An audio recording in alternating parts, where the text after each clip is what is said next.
The first big event I remember it was by Prudential, $156,000 for one event. My first year, I think in events we did about 1 point something million. I really don't like it when I see managers talking down to people or like thinking I'm the shit. If you fear someone doing better than you or taking over you, then you're a very shit leader. Because if you're a good leader, the smarter the person is, the more you should hire him instead of being afraid that he's going to overtake you one day. The thing is, you are clearly so driven, and why do you still choose to work under somebody? I don't want to start my own company because I still don't want the responsibility of like feeding other people, right? Or like making sure that they're okay. But then my friends gave me an idea, like why don't you start a company, just you? Seems like DJ Mag Top 100, so many people are saying it's rigged, blah blah blah. All that Yeah, kind of I thing. think so too, because I heard you have to actually pay advertisements I think maybe to actually get into the voting system. So you must have a minimum sum before you can get into top 100. Then from there voting, something like that. Yeah. But in terms of World 50 Best, Asia 50 Best, the bars don't pay. Yeah. Right? Yeah. So you don't pay to actually get voted. So I feel like it's more fair. Do you foresee a day where payment will start coming in? Because everybody also want to be in the 50, right? No, it's a business at the end of the day. I feel like payment won't start coming in because these kind of awards, they get their sponsors from alcohol brands. That's way bigger money than, you know, an alcohol brand can give you a few $100,000 in sponsorship compared to a bar. How much is a bar going to give you? Maximum $5,000? Yeah. You know, so I don't think you'll come to the day. I mean, you compare bars and clubs. Clubs are very mass market. You're serving thousands of people a night. Yep. The amount that you're making in a month, you're talking about it could hit $1 million or more, right? If you look at places like Marquee and stuff, people are buying bottles, $50,000 a month. Yep.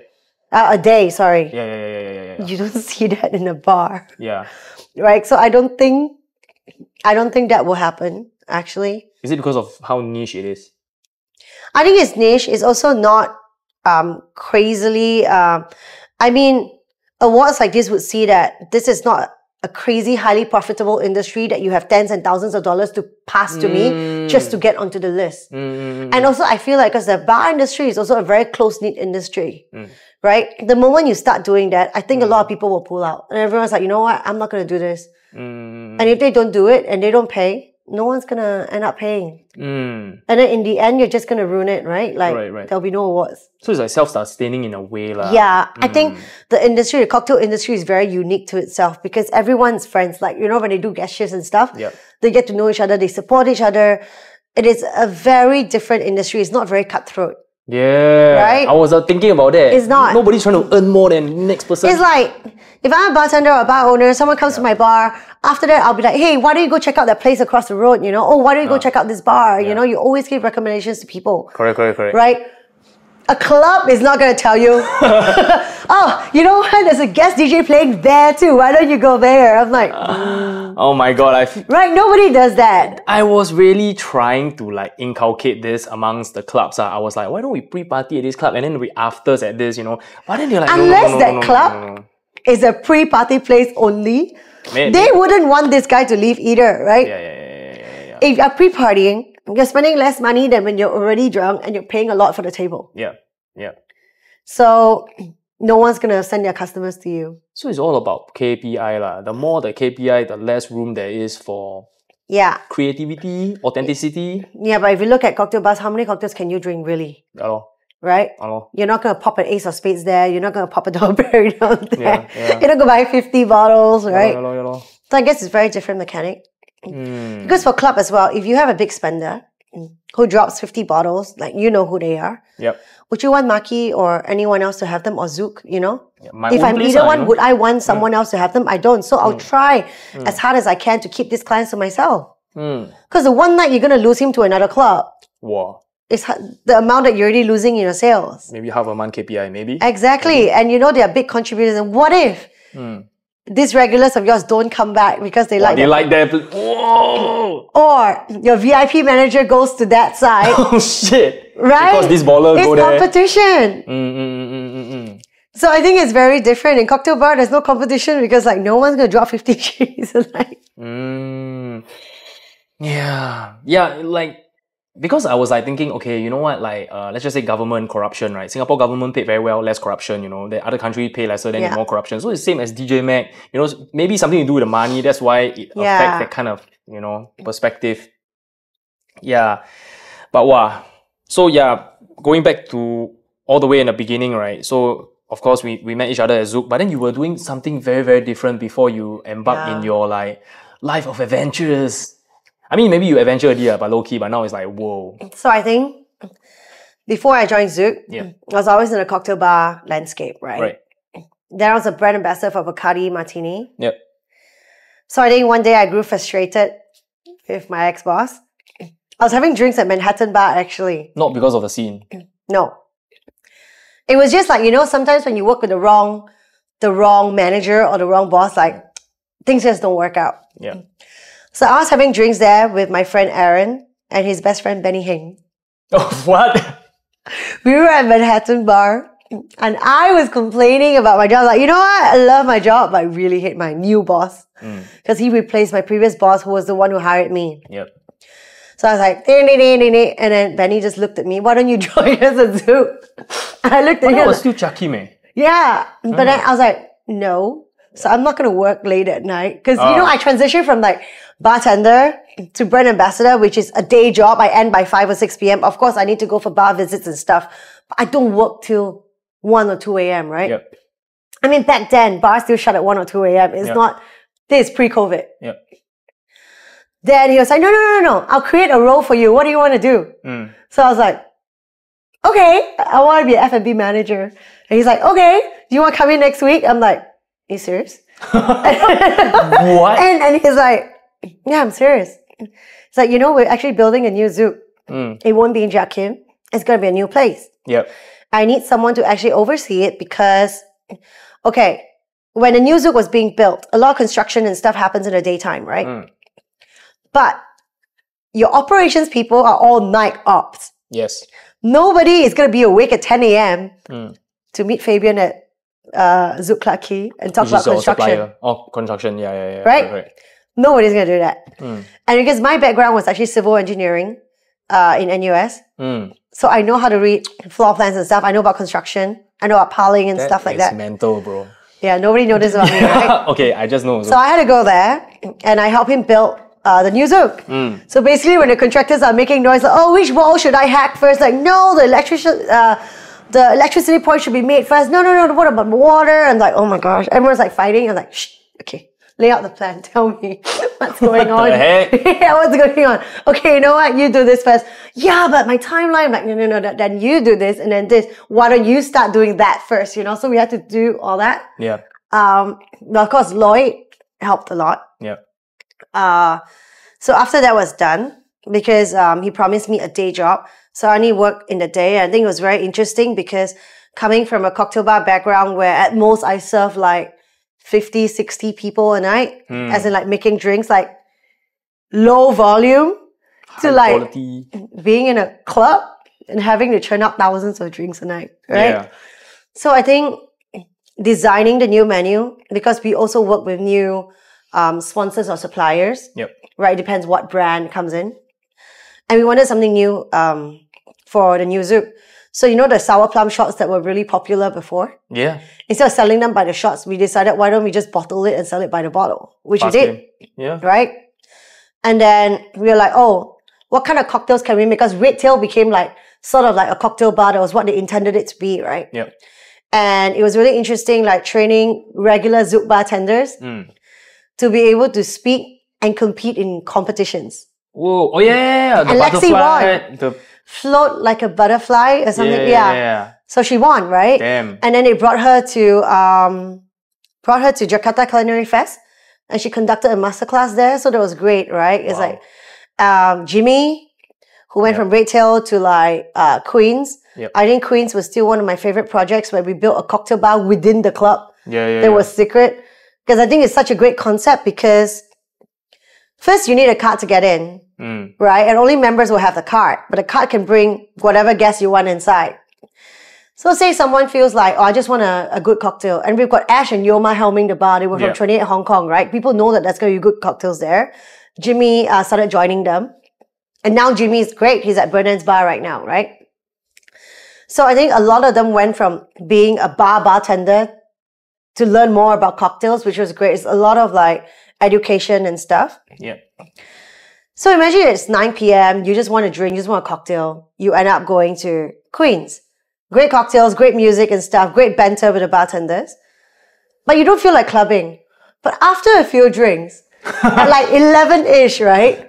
And you're thinking, where to go next, right? I don't feel it becomes, you know what? Capital is just outside. I mean, right? now it's an open secret. It was such a great concept because you convert people who just want to come to cocktails to end up actually clubbing itself. So then you basically retain all the spending in the club rather than someone goes somewhere else or pre-party and then they come to the club. So I think until today, that's still my favorite project. And it's not just anybody that's in Queens, you know. It's like you really have to know somebody to be there. Yeah. So it's like FOMO, but it's also so small. And the regulars there loved it as well. Yeah. Right? And people who don't actually come to Zouk actually went there like, oh, what was this? I really loved it. Yeah, I mean, one of my housemates met his girlfriend there. And they're getting married. Wow. And they met at Queen's because Ash introduced them. And it's so like conveniently situated beside the photo wall. Yeah. So yeah, I think that was a great concept. And you was talking about the sour plum shots getting into a bottle, right? Did it actually make more money to be in a bottle than you serve like shots?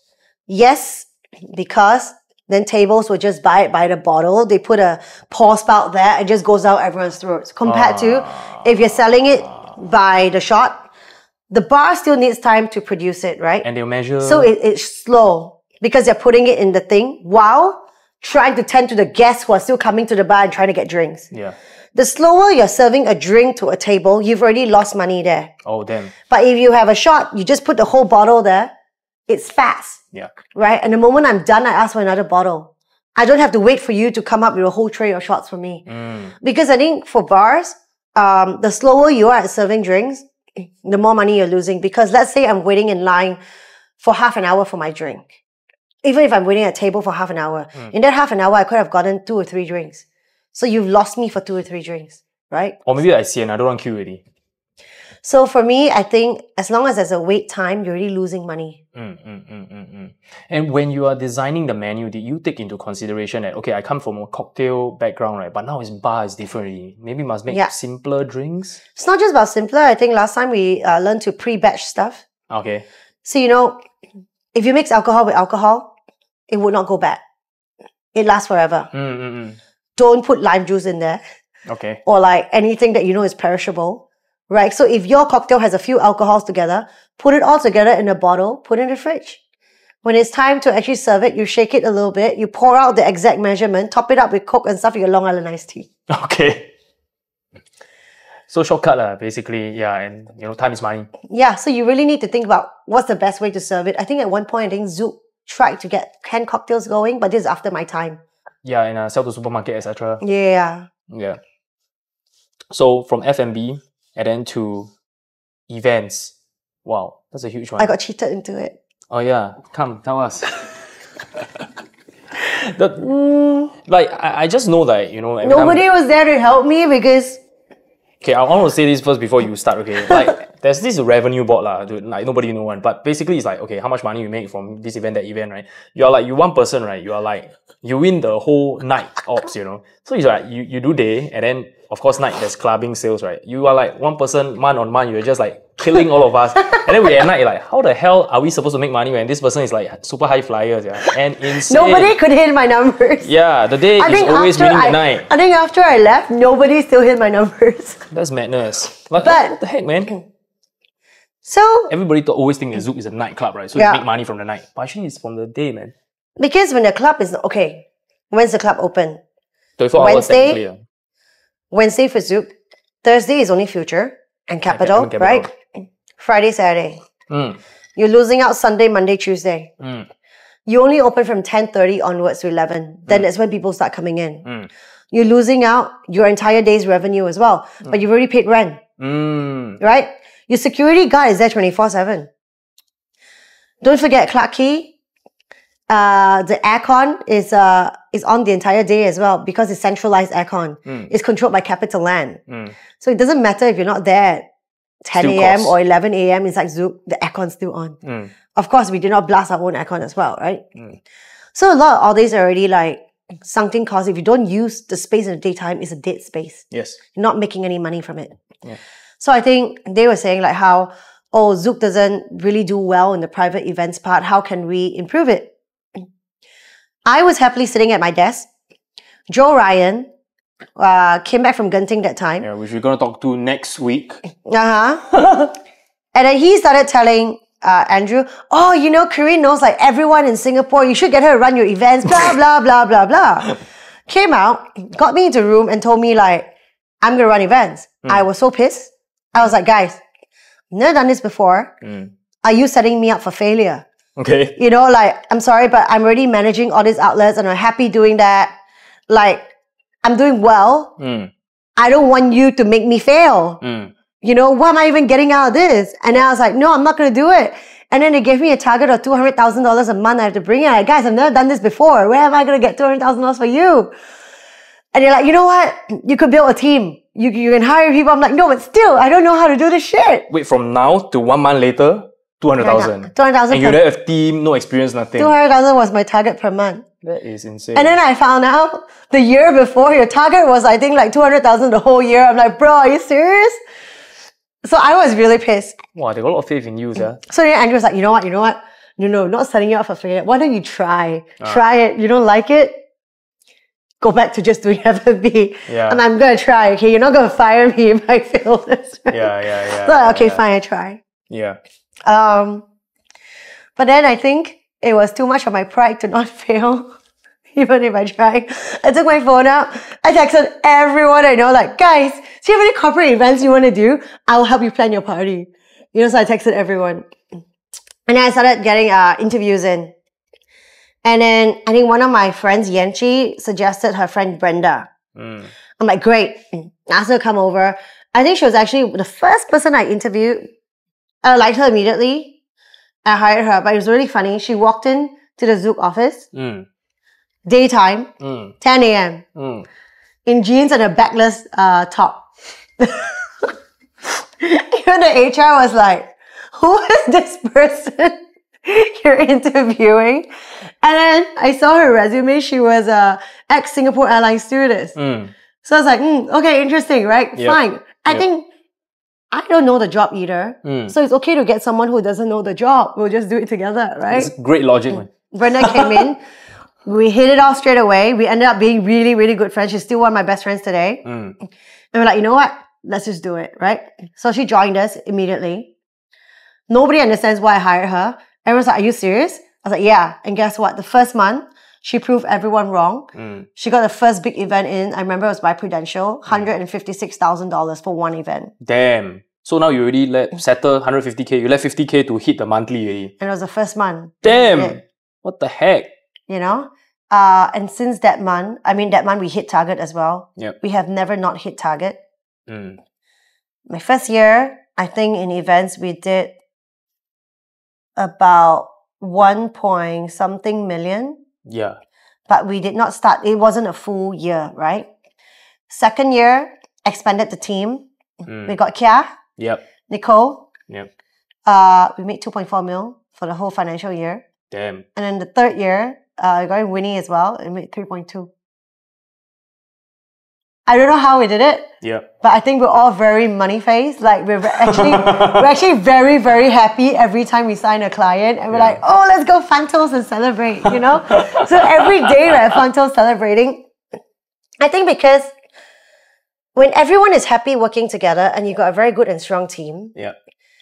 And like you work in synergy. Back then, we don't have like apps or even things like something called triple seats these days where all the events lead comes in and you just reply and you already know like if you reply or has no one actually seen this yet, right? Yep. Back then, it came to all our emails literally because we're sitting next to each other, right? Have you seen this email? Have you replied to it? Oh, no? Okay, Yeah. nobody's The opened six it. people. Right? The Because you six-pack. don't know. Yeah. And you're like, then Brenda will be like, okay, I got this one. Yeah. And then they could like, oh, this just came in, I'll get this one, right? Yeah. So then it's very manual, but we never left any emails unattended to for more than 30 minutes. Whoa. So I think that was why we were so successful, because when someone inquires about an event, sometimes it's quite urgent. And that person also feels the pressure, oh shit, they didn't reply to me. Maybe I should look somewhere else. Maybe I should inquire at several different places, right? So within half an hour, we make sure we've responded. Even if you don't have the answers for that person, at least say, hello, I've already received your inquiry. Give me some time, I'll tend to it. Would you like to come down for a site recce or something like that, right? Yeah. Because as long as people realize that they're hurt and they know that you've seen their request, they're okay, they'll calm down, you know? Yeah. So kanchong. Yeah. And maybe they're like, oh, actually, Zouk saw my request. Maybe I don't need to look for another place. Yeah. Right? Yeah. Also, if you replied first, before they could find another place or the other place has not responded, you'd be like, hey, do you want to come by for a site visit? We close about 90% of all site visits we do. Whoa. Because the moment they come on site visit, we have sold the place. Because think about it, it's all about how you position your venue, right? Right. When you think about D&Ds and stuff like that, yeah, it's always like hotel ballrooms, things like that. But at Zouk, it's very unique. Imagine if you push away all the night furniture and we had space, remember? We had space to push them all away and hide them.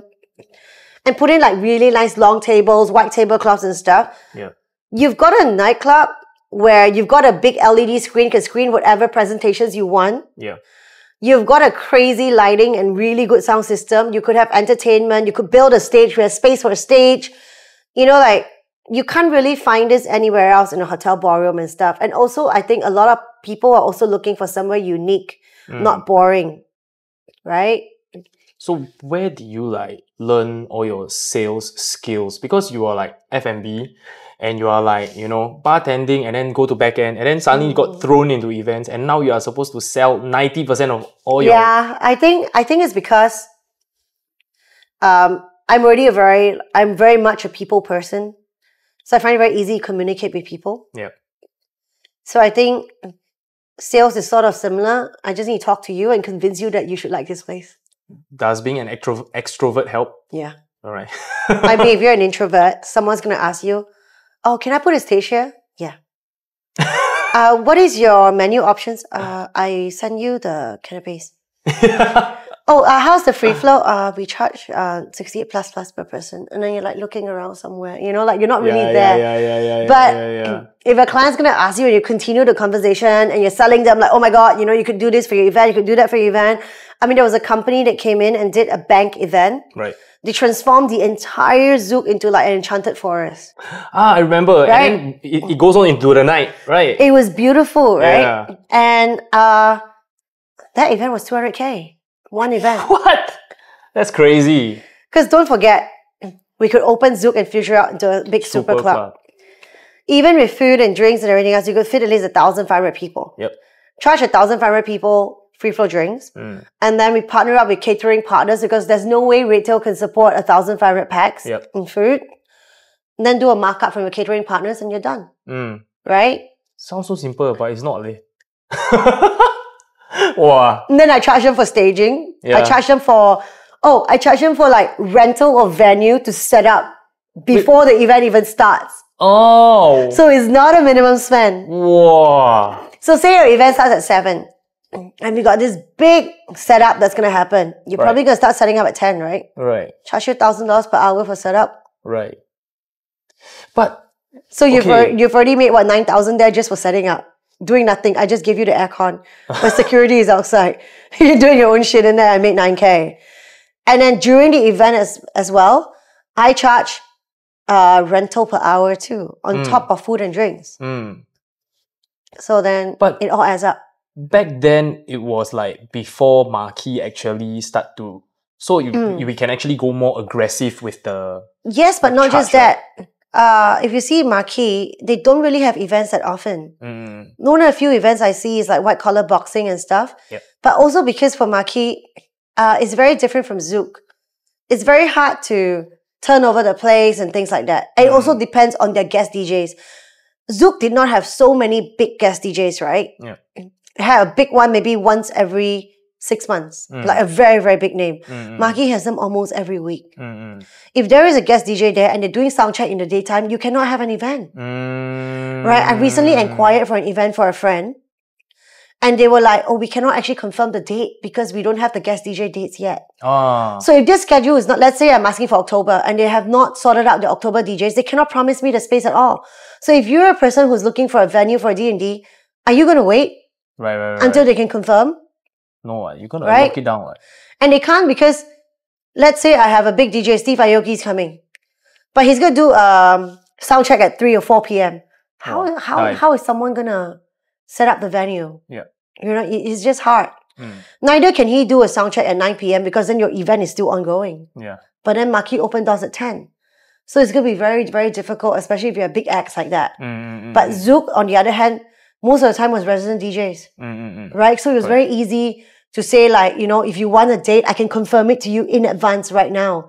It doesn't matter what my DJ schedule is like until November, December, I can still confirm you. In November, we had an event every single day but 2 days. Whoa. Right? So even though we don't have big guest DJ, but the club is doing well, man. But nobody know. Yeah. But it's okay. You know? Yeah, that's amazing. Wow. Yeah, events so good, man. I miss those days. Oh my God. And are you still doing events after that? Or did you like move on to something else? I think after that, I really like events. After Zouk, because after the events thing, they made me project manage Zouk out. Yeah, I remember. And then you are like challenging the bouncer who can deadlift more. I'm like, what the shit is happening? Like, how did I suddenly get into a deadlift conversation? Please, you saw me running in the morning after is the shit. That one is like also another insane one. I haven't even get to that yet, but wow, okay. Yeah. So I project managed Zouk out for 2 years. I shadowed Benny for 1 year and then I managed it for 2 years. I think that was when I started liking managing large-scale events. Don't forget, doing events at Zouk, there were many corporate events or event buyouts where I rent you the venue, I get you your food menu, drinks menu, I make sure my ushers, my bouncers, everything knows what's going on, we do the guest list for you. But at the end of the day, maybe I'll get a staging up for you. Everything else that the person who's booking the event, they do it themselves. They do a whole build-up themselves, right? The programming is done by themselves. Everything is done by them. I'm merely a venue that's leasing it out to you. I'm not running the event. Right? But Zouk Out was completely different. It was our own event. We had to do the ticketing, the marketing, artist booking, building of the entire space, your stage design, basically everything else, right? So that was hard because don't forget, it's a 20,000 pax event. How's the queue going to be like? You know, so I think that made me fall in love with events because then I ended up liking production. I like operations because at Zouk, I didn't get to do operations. That was a night job. But I love doing operations. I love bar operations. So after I left Zouk, I joined Livescape and decided like, because I love festivals, right? And Livescape has one of the best ones, which is the ship. So I thought I was good at events. I thought I've seen everything. I thought, Zouk Out. But come on, guys. Zouk Out, even though it's 20,000 people, I had 2 weeks to build it up. I had the beach given to me 2 weeks in advance. I can slowly build everything, plot and plan everything. It's the ship was a monster. The ship was sailed to Penang, stop off in Penang for like the passengers. You know how like usually cruise ships have like 1 or 2 hours, they dock somewhere, you could go explore the island, you come back, we sail again. As it stops in Penang, some of my crew members are already on board the ship. And they're loading up some of the AV equipment already onto the ship from Penang. Okay? Because you don't have time to load everything up in Singapore. And then you have to hide this somewhere in some storage department in the ship so that it does not you know, it does not get in the way of all the passengers that are still on board. Right. And this is done very discreetly as well when people are getting off. Then it stops at Port Klang. Again, another loading will happen. Wait, I need to pause you for a while. Because you said that they start loading in Penang, right? That means like the equipment is actually from Singapore. So they go somewhere else to go Penang. We have to rent from different people. Oh. Wow. Because this ship still has passengers, right? You're not going to buy out the ship, right? You know how cruise ship have the schedule? Oh, I depart Tuesday, come back Thursday, I depart Friday, come back. You know, like, you can't change that. Yeah. People book this a year in advance for their holidays and stuff. You can't change, so we have to follow the schedule. So it stops in Singapore for like maybe 12 hours. So then it stops, Then it stops at Port Klang. We load up more stuff there. Finally, it comes to Singapore. People start disembarking at 10 or 11 a.m., right? While they are disembarking, I'm loading up everything else that I need from Singapore. Including alcohol, blah, blah, blah. Yeah, everything. But between 10 to 12 noon, everyone disembarks. Then our staff gets in from 1 p.m. onwards. While our passengers are going to come in from 4 p.m. Wow. Less than 6 hours. So some staff are already on board, remember, from Penang and Port Klang and stuff, right? The moment people are getting off the ship, they're already getting up all the stuff. Don't remember, it's the ship where you go, every single elevator has a poster. Yeah. We put it up ourselves. Like on the day. So when people leave, we start putting things up. And you know how like there's branding everywhere? These are all placed up while people are leaving the ship in Singapore. And at 1 p.m., the rest of the staff will board and help everyone else up. The staging is only being constructed after people leave. That's like 12 p.m. start. About 11-ish, 12 o'clock. Holy shit, and your first DJ start at 6 p.m. Yes. That's bloody And insane. your staging has to be completed before 5 p.m. because everyone's on board. People start boarding the ship. Yeah. There was one year, Show Brothers actually helped us to build the VIP platform. Yeah. They panicked and they were like, oh my God, this is the worst job we've ever done. They were like, it's already like 4:30 p.m. and they're just done getting the platform done and they have to disembark because the ship has to take off. And we have not gotten all the tables done. You know the tables from IKEA, you have to screw in the legs? Yeah. So Iqbal got everyone else. We all sat down and we screwed the tables together as a team. That was really, really fun when you see all the bosses helping out. And we got it done just in time. Yeah. And this is the first time I've done operations with the team, right? And I was just like, oh my God, this is so stressful. Because at Zouk I have 2 weeks. Yeah. This is a few hours. And then the second night, or maybe that night itself, I remember, during Semfeld's set. Yep. There was thunder, lightning, and storm. So we have to shift all the table bookings from the deck into I think it was level 5. Yeah. You know, that, where we have the gala dinner, that hall. Yeah. And we had to put up this big inflatable and make up a stage and get the floor plan for upstairs, which table is where, and then set up tables on the side. That was hell. I still remember sometimes if there's a storm, the ship, you can actually steer away from the storm. But that was I think too big already. Yeah. You can't even avoid. And then you'll have to that was actually think of something. Yeah, that was very stressful. Yeah. So going back to the point where you form your team, right? And now being part of such a huge team it's the ship. Not like now, but back then, right? Yeah. It's like, what would you say is like the most important element within a team setting or having a successful team? Because you see, you all did massive numbers, with everybody don't even know what to do, and you'll find out literally on the spot, I think with the team I had at Zouk, we're all still really good friends today. Right? So connection is number one. Connection, communication, and mutual respect. Don't talk down to people. I don't care if you're the manager or whatever. At the end of the day, they're still working with you. They're helping you out. Yeah. Right? Without them, you're nothing.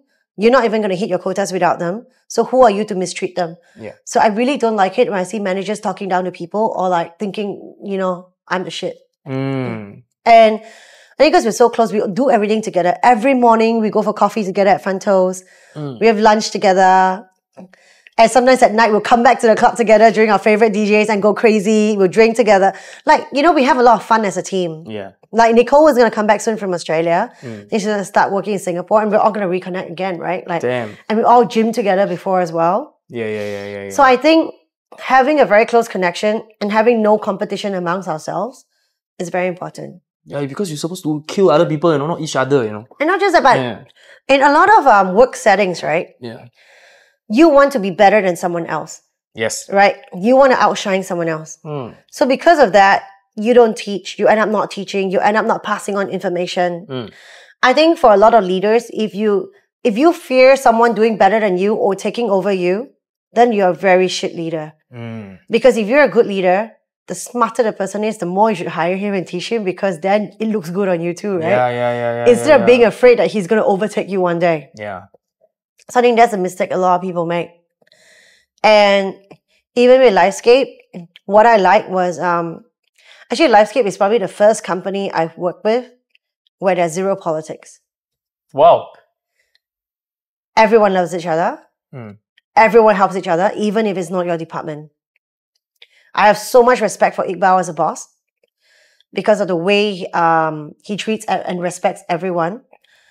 And also, I think what I like about Is the Ship, everyone gets to try on a different, a different department. For example, in the daytime, let's say you're in finance in the day. Yep. And maybe I'm in HR. But when Is the Ship actually happens, the finance person may actually be in charge of the artist. What? The HR person is probably in charge of F&B.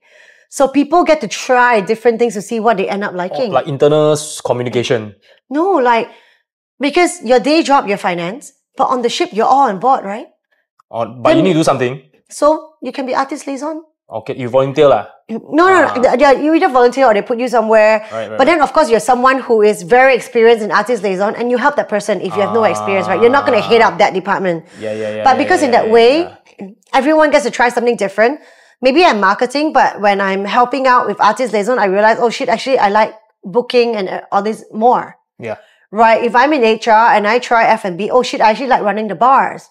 You know, I think in this way, you can explore something different and not just what you graduated from in school and then you're stuck in that job. Yeah. Because then a lot of time you're stuck in something that you may not like or you may not have passion for, then you just get jaded, right? Correct. But here, when everyone has an equal opportunity to try something new, I think that keeps things more fun. And I've had colleagues where, you know, even though it's not their job, when they know I need help, they actually offer. They're like, hey, do you need help? I can help you do this, you know, like this and this. And you don't really say this in a lot of companies. It's like, hey, but this has nothing to do with me. I'm off work now. Okay, bye, you know? Yeah. So I love that team. I've seen probably the best team, apart from my events team, right? The best company I've worked for is Livescape. I've seen so many examples where you ask them for something, it's like, hey, not my problem. But then I'm thinking, but isn't this, you are part of this company, don't you want the company to win? Yeah. Wow. I think because Iqbal's also fostered a relationship where everyone's friends as well. You know, you hang out together, you go for lunch together. It's a very close-knit family, right? Rather than, I think it's very unconventional, it's very different. It's not corporate. Actually, I watched the Joe Rogan podcast, right? They say that, do you know what makes the Spartans so powerful? Because, right, they are actual lovers with each other. So the guys are like, back then, they're like having sex with each other and shit, right? And then so if I'm going at war with you, I will defend you. Yeah, exactly. You're my lover. Yeah, then I'm like, it hit Makes me, sense, you know? Right? Yeah, and especially, I feel especially connected with you, as compared to like a lot of other people that I used to work at Zouk, right? Because like we are a bunch of workaholics. You know? We just want to chiong and do our shit, right? So I really feel quite connected to you in that aspect. I still remember like Zouk, we used to function as a family, right? Yeah. I remember Retail Kitchen was having problems with the canopies. Yeah. Then me and Brenda, because we've got the food safety cert, because she used to bartend, I used to bartend, we jump behind and we help with the food plating and stuff, right? And then even with operations and all that, I remember we always help each other with all the event stuff. And we're very happy working together. I was just talking to X the other day as well. Like that team was just really strong. I remember at the very beginning, maybe the first month, there was of course a lot of misunderstandings and stuff with the operations team and the day team because nobody has done such a big amount of events before, right? For a night team, like, dude, we're working at night. How are we going to spend manpower in the daytime?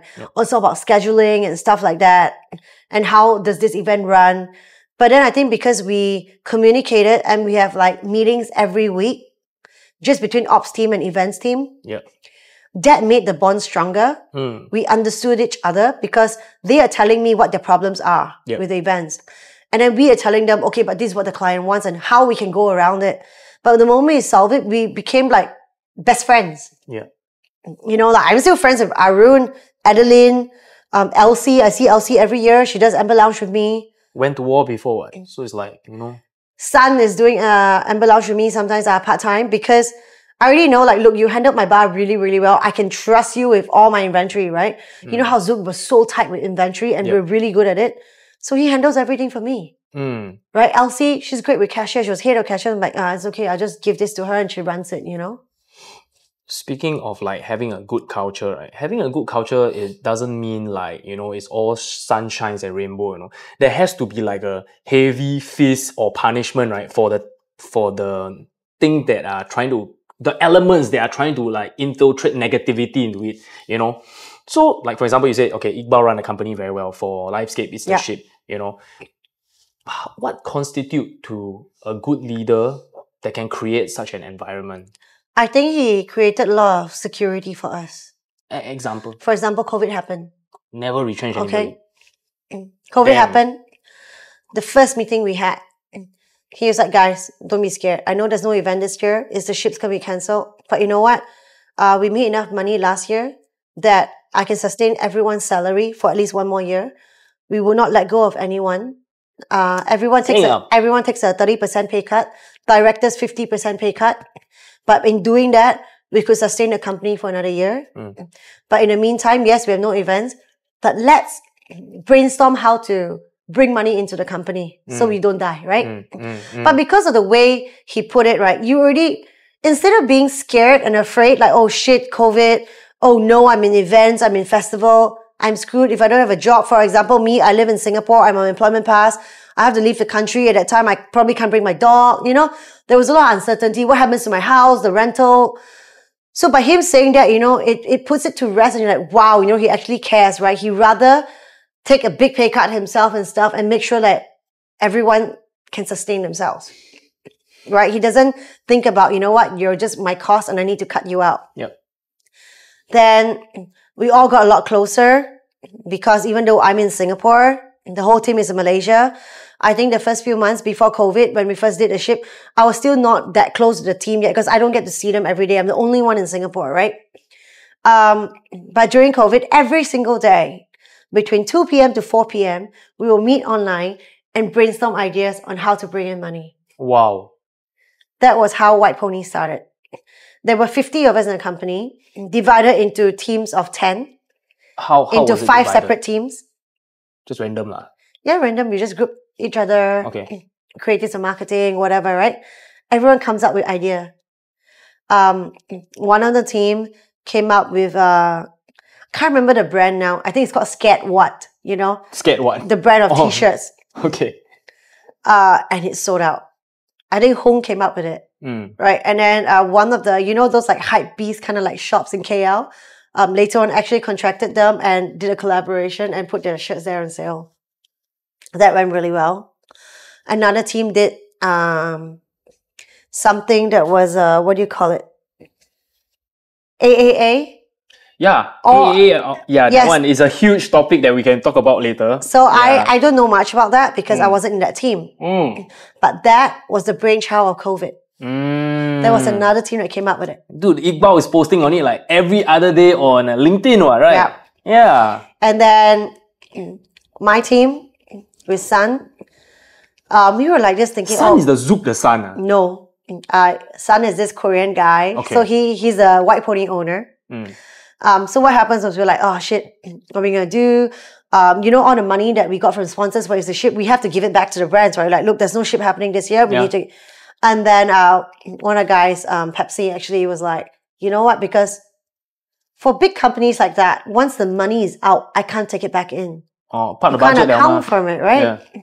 So why don't you help me do a CSR initiative with this budget? What's instead? CSR? Corporate social responsibility. Okay. You know, like helping charity or something like environment, things like that, right? Make the brand look good.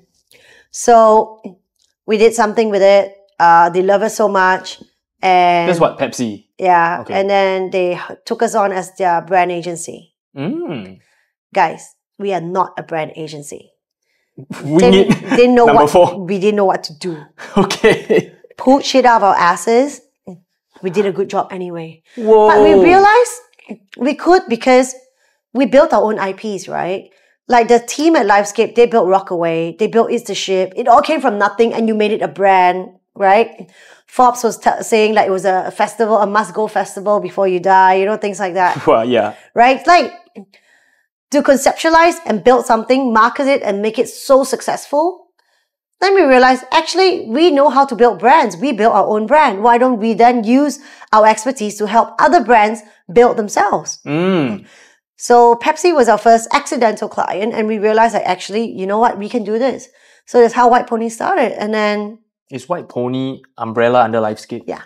Still Yes, but we had to call us White Pony because when you say Livescape, people think events and festival. Yes, branding. But they won't know that you're a brand agency, right? Right. Well, what we do is... and also at that time, even Moe Hennessy Diageo came to us. As you know, clubs are a big part of the revenue. Clubs are big, yes. Clubs are a big part of the revenue, yeah. MHD, Pernod Ricard, all this. Huge. Your champagne. Yeah. Vodka. Yeah. These are these are huge volumes in clubs. Yeah. No bars can sell this, right? Yep. Anyway, which cocktail bar even this a Belvedere? Nobody. No lah. Yeah. So then they came to us like, look, we need help. Let's do something like social media thing or like, because a lot of brands back then were also not strong in social media marketing. Everyone only got into social media marketing after COVID because you realize everything is online. Nobody has done a Zoom call before COVID. Never take it seriously. Right? It's like, you just feel like you can't really work together if you're just on the call, right? Like it's not the same authentic as being in person, but now everything is done through calls, right? All work from home really. And people actually prefer it that way. Yeah.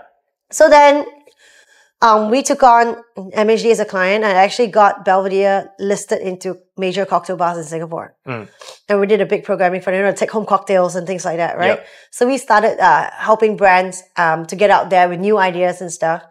And also like a lot of brands that are very traditional, we help them refresh their brands so that they're more relatable to, you know, our current generation. Otherwise it's just going to die off, right? It's like the Martell NCF branding reboot. But not you guys handle that lah, but for other brands lah. Yeah. So then, turns out we became profitable and then that's why White Pony is White Pony today. Within how... So COVID basically... We're profitable from the first year. What the fuck? That's fast. So basically COVID is like, wow, suffering for 2 years, but first year already, you pull the company back in already. So White Pony basically is one of the thing that rescued Livescape. Not really. A lot of stupid ideas. You remember I told you 2 to 4 we were brainstorming? Right. Every day. One of this, I will call it, you know what? Because of that, we always say no idea is stupid. Okay? Someone, a 21-year-old guy, put together this idea saying, why don't we sell a work-from-home kit? Okay. I remember it's a work-from-home kit, okay? Details like what? It's a box. And you get shit from Taobao.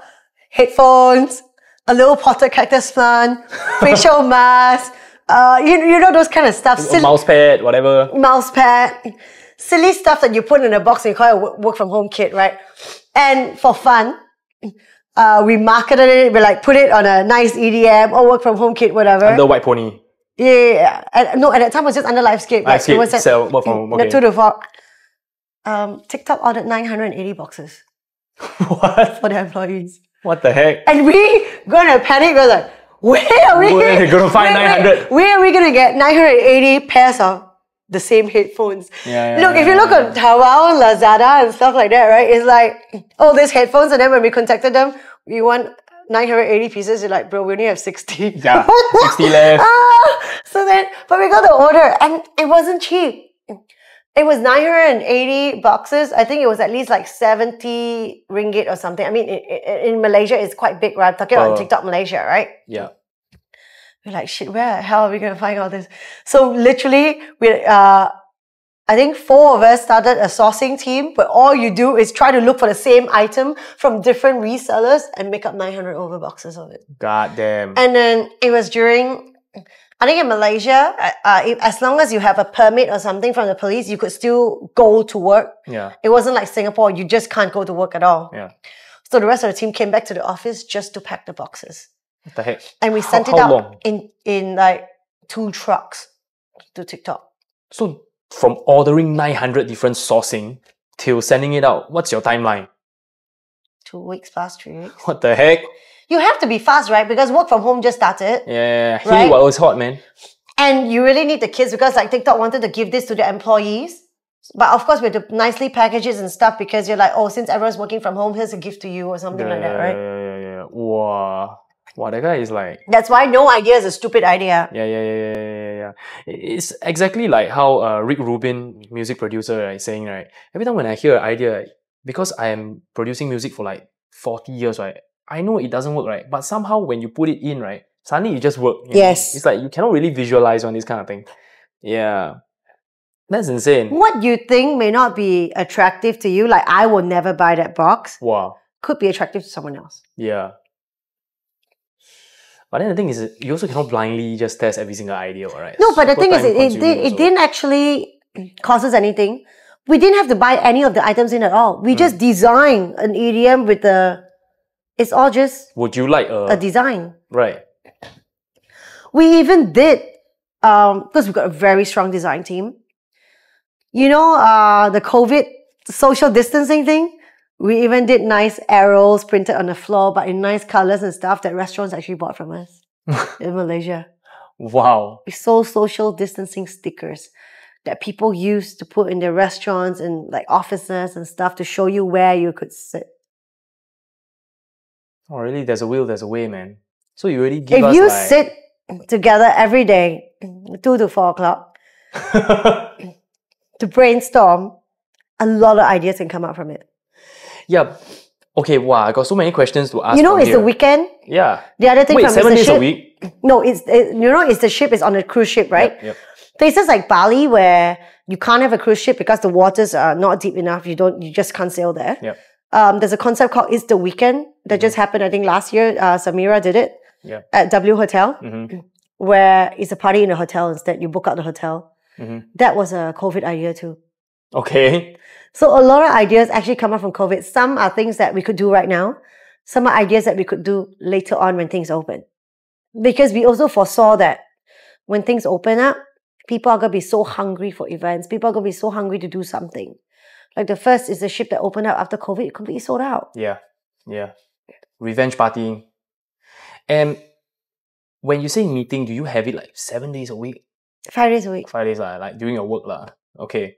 But then the thing only is, 2 hours, 2 to 4. Because you can't exhaust your brain cells either, right? Precisely. And it's better than doing nothing, staying at home all day during COVID. Because you come up with ideas, you need to put into action, So actually quite a lot of steps, And the ideation was very fun as well. We're just joking online all the time, right? Yeah. Okay, wow, there's like so many things I want to ask here because right now, right, is a time and age where like so many CEOs, like your Elon Musk, like your Tim Cook, they are all trying to minimize the hours of meeting. It's like meeting is like it's a complete waste of time. But do you think that actually this meeting was like really wow, what actually saved you? Was what we needed. Anyway, it's only 2 hours a day. And the rest of the day you're not working at all. Don't forget that. Not working at all. Work what? There's nothing to work on. Okay. This 2 hours is our only work for the whole day. Ideating work lah, but then the rest of the hours is like do lah. The rest of the hours is like either do nothing or, for example, when the TikTok thing came about, of course, then you do sourcing, right? Source. Yeah, but it's not every day that you have a job. COVID, there was nothing. There was no events. There was nothing. We had to come up with new ideas on how do we sell this? How do we do this? Okay. Wow. Okay, interesting. And the working less thing, I agree. Working less? Like the Elon Musk thing, like how to have less meetings, less whatever. Yeah. For example, everyone thinks agency life is very hectic. Yeah. It's not. I mean, it is in a lot of agencies, but it doesn't have to be. Yeah. So what we found was, as an agency, you need to be constantly creative. You need to be constantly having ideas. But if you keep thinking every single day, it comes to a point where you're fatigued. You no longer have good ideas and you're just recycling ideas, regurgitating stuff because you're just so tired. There's no more brain cells, right? So what the team decided was, you know what? Let's do a 4-day work week. So instead of just a Friday, Saturday, you have more rest. You got Friday, Saturday, Sunday to rest. Then when you come back on Monday, you're more refreshed and you will. And with the introduction of AI, so many of your repetitive tasks, right, are already obsolete already. And then what's left for you to do? And our only meeting, even till today, right? Only twice a week.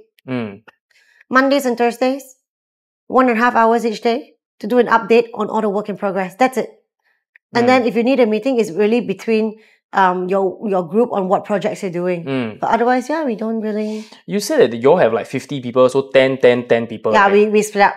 Yeah, okay. So when everyone's in charge of different stuff. When you have meeting, all 50 come in. Then after, at first... During the COVID, we split up 10 people.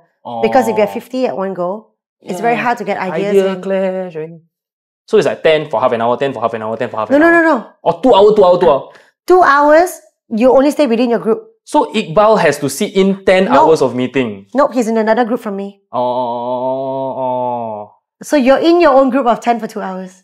Oh, okay. Then how do you all like consolidate it? Oh, then maybe once a week we all meet up and then we talk about like ideas. The 50. And then we're like, oh, so our team came up with this. Okay. Right, we think this will work. Okay, right? okay, yeah. Makes sense. I thought like every day got 50 people. Like how to talk, yeah?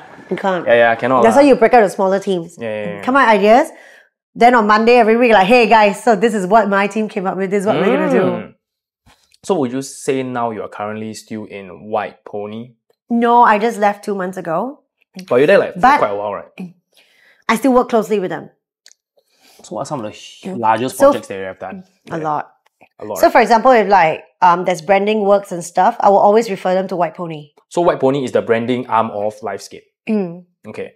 That was a concept that's birthed during COVID. Okay. So from there, then after that, you transition to your latest thing, right? Yeah. Which is Amber Lounge. No, so Amber Lounge, I've been helping them out because Cheah, who used to be from Zouk KL, again, Joseph Ryan. He's the Kai Xiao King. Yeah. He was asking for someone who could help run a big scale event. And then Joseph Ryan's like, dude, Caryn runs Zouk out for you guys. And he's like, oh yeah, I need to talk to her, right? Yeah. So he spoke to me. So first year I was like, okay, I'll come in and help you run your bar ops. So I did that for him. For Amber Lounge Singapore 2 years ago. Cheah, how is he linked to Amber Lounge? He's the CEO. Of Amber Lounge? Wait, global? Because Patrick Grove bought over Amber Lounge from Sonia Irvine. So it's a Singapore company right now. What? Oh my god! Since 2022. Okay fuck lah. That means F1's gonna stay here for a while. So, Cheah asked me, I helped him out. And then the very same year, because I run out F&B and stuff, World Cup was actually happening in Doha. He came to me again. He was like, do you think you could come with me for 1 month to Doha? I was like, wait, what? And he's like, because we're going to run Amber Lounge in Doha for World Cup for an entire month. Wait, so Amber Lounge is not just for F1? It was. But because now it's new ownership, they wanted to cater to other big sporting events as well. And World Cup is only once every 4 years. 4 years. What, damn! So upgrade. So I was like, okay, I'll come World Cup. I mean, it's a once in a lifetime chance. Yeah. So I went there, worked with a team for Amber Lounge. But I mean, I'm still working my day job, right? It's just that I help Which is White Pony. Yeah, but I just help them out for like the night operation stuff. But in the daytime, I'm still doing my calls. I'm still doing my work for White Pony and stuff. Then where's sleep? Right? Come on, guys, but it's once in a lifetime. You have to do this, right? I went for the finals of World Cup. Wait, what year? What year was it? 2022. Okay. 2 years ago. Okay. I saw the Argentina win. I saw Mbappe's goals right in front of my eyes. I was at, I think I was row G or something. I was really, really close.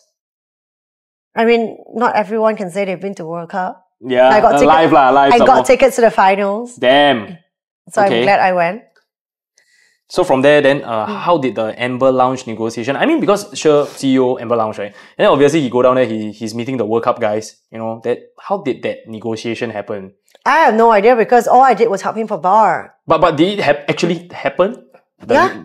So there's a official after party for World Cup. We were not really official after party, but everyone knew the footballers came. Amber Lounge at World Cup. God damn, what the heck? Yeah. So actually, Amber Lounge and F1 actually no link one. It's like different owners from the beginning of time.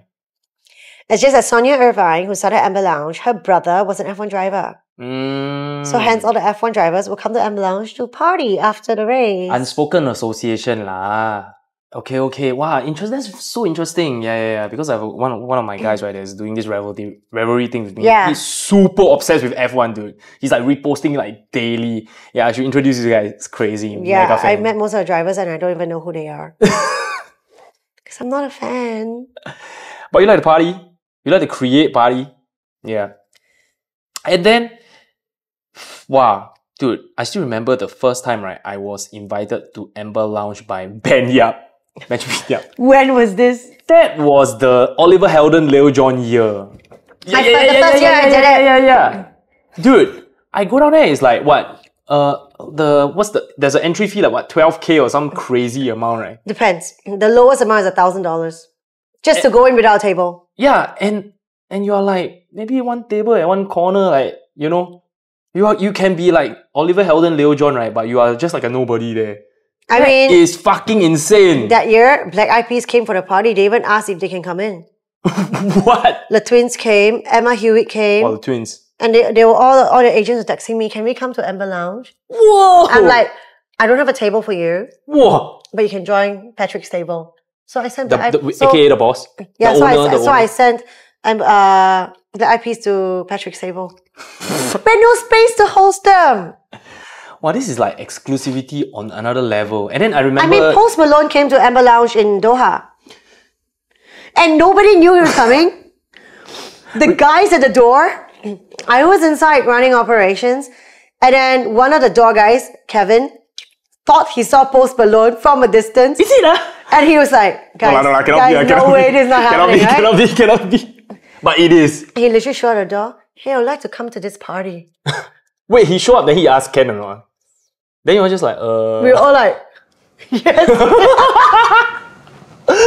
Fuck lah. Please help yourself. Yeah. Yeah.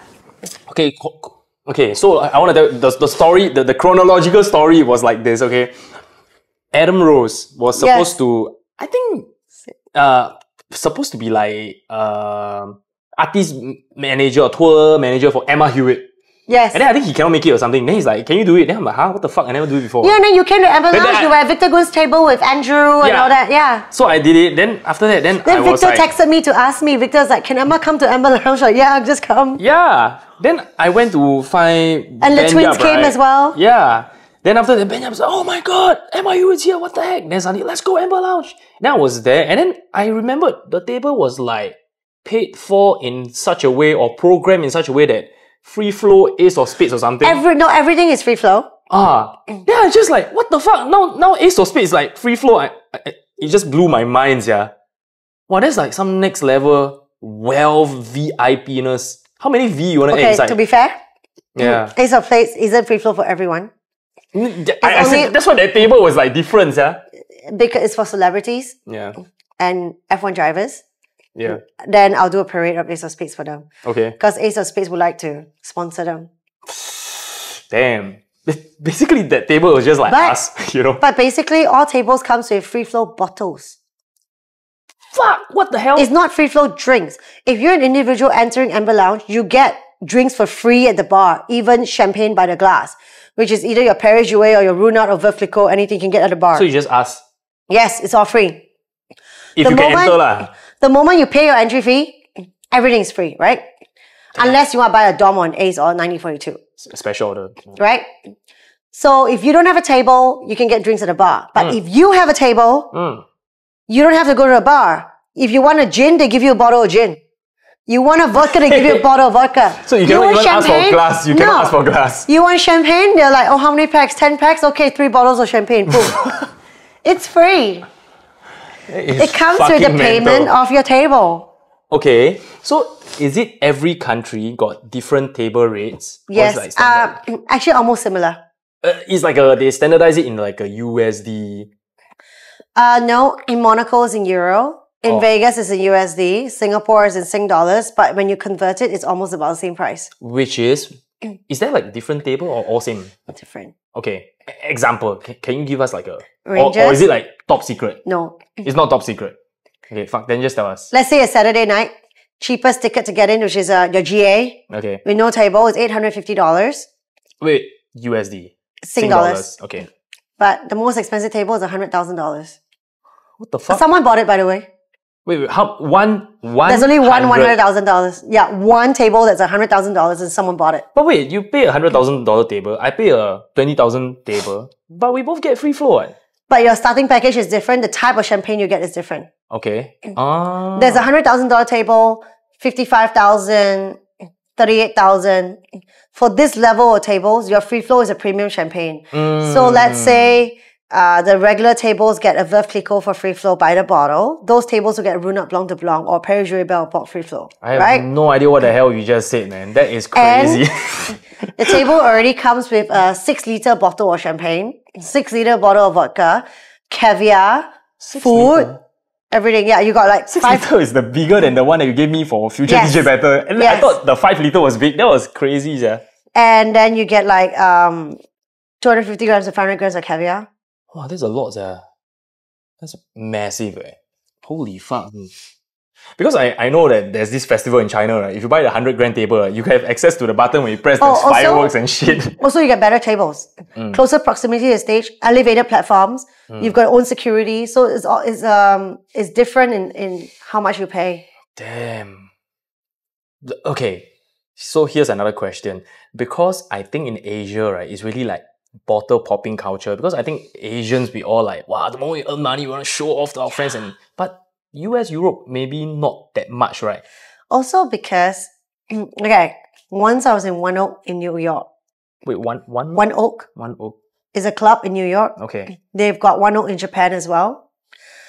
And then I was just drinking there, my friends. I was just visiting, I was a tourist, right? Yep. And I saw a bottle ritual come out. It was just one bottle. One bottle of Johnny Walker Black. I saw a whole ritual. I'm like, is this a joke? Why is there a ritual for one bottle? This is a big joke, right? I realized the bottle of Johnny Walker Black is 1,000 USD. Why? It's aged or something? No, it's not. It's just the kind of pricing that they have there. Oh, the economy, scales of economy. I think maybe because of that, nobody really pops bottles as well. I mean, for $1,000, you can get a Dom here. All you get is a Johnny Walker Black label there. I don't want to drink that, but yeah. Okay, so the bottle popping culture, okay, like Japan is really like a world of its own. It's not really like, you know, they don't behave like typical Asians, you know. Yeah. But technically Asians, like, okay, one day I had like Mark Lim from Ultra Music Festival. He said that in US, ticket sales is the one that really pull more in as compared to bottle. But yo, in Asia, we really like to pop, yeah. Yeah, because you think about it. In US, you got festivals like Coachella. Yes. Europe, you got Tomorrowland. These are two festivals that are sold out worldwide.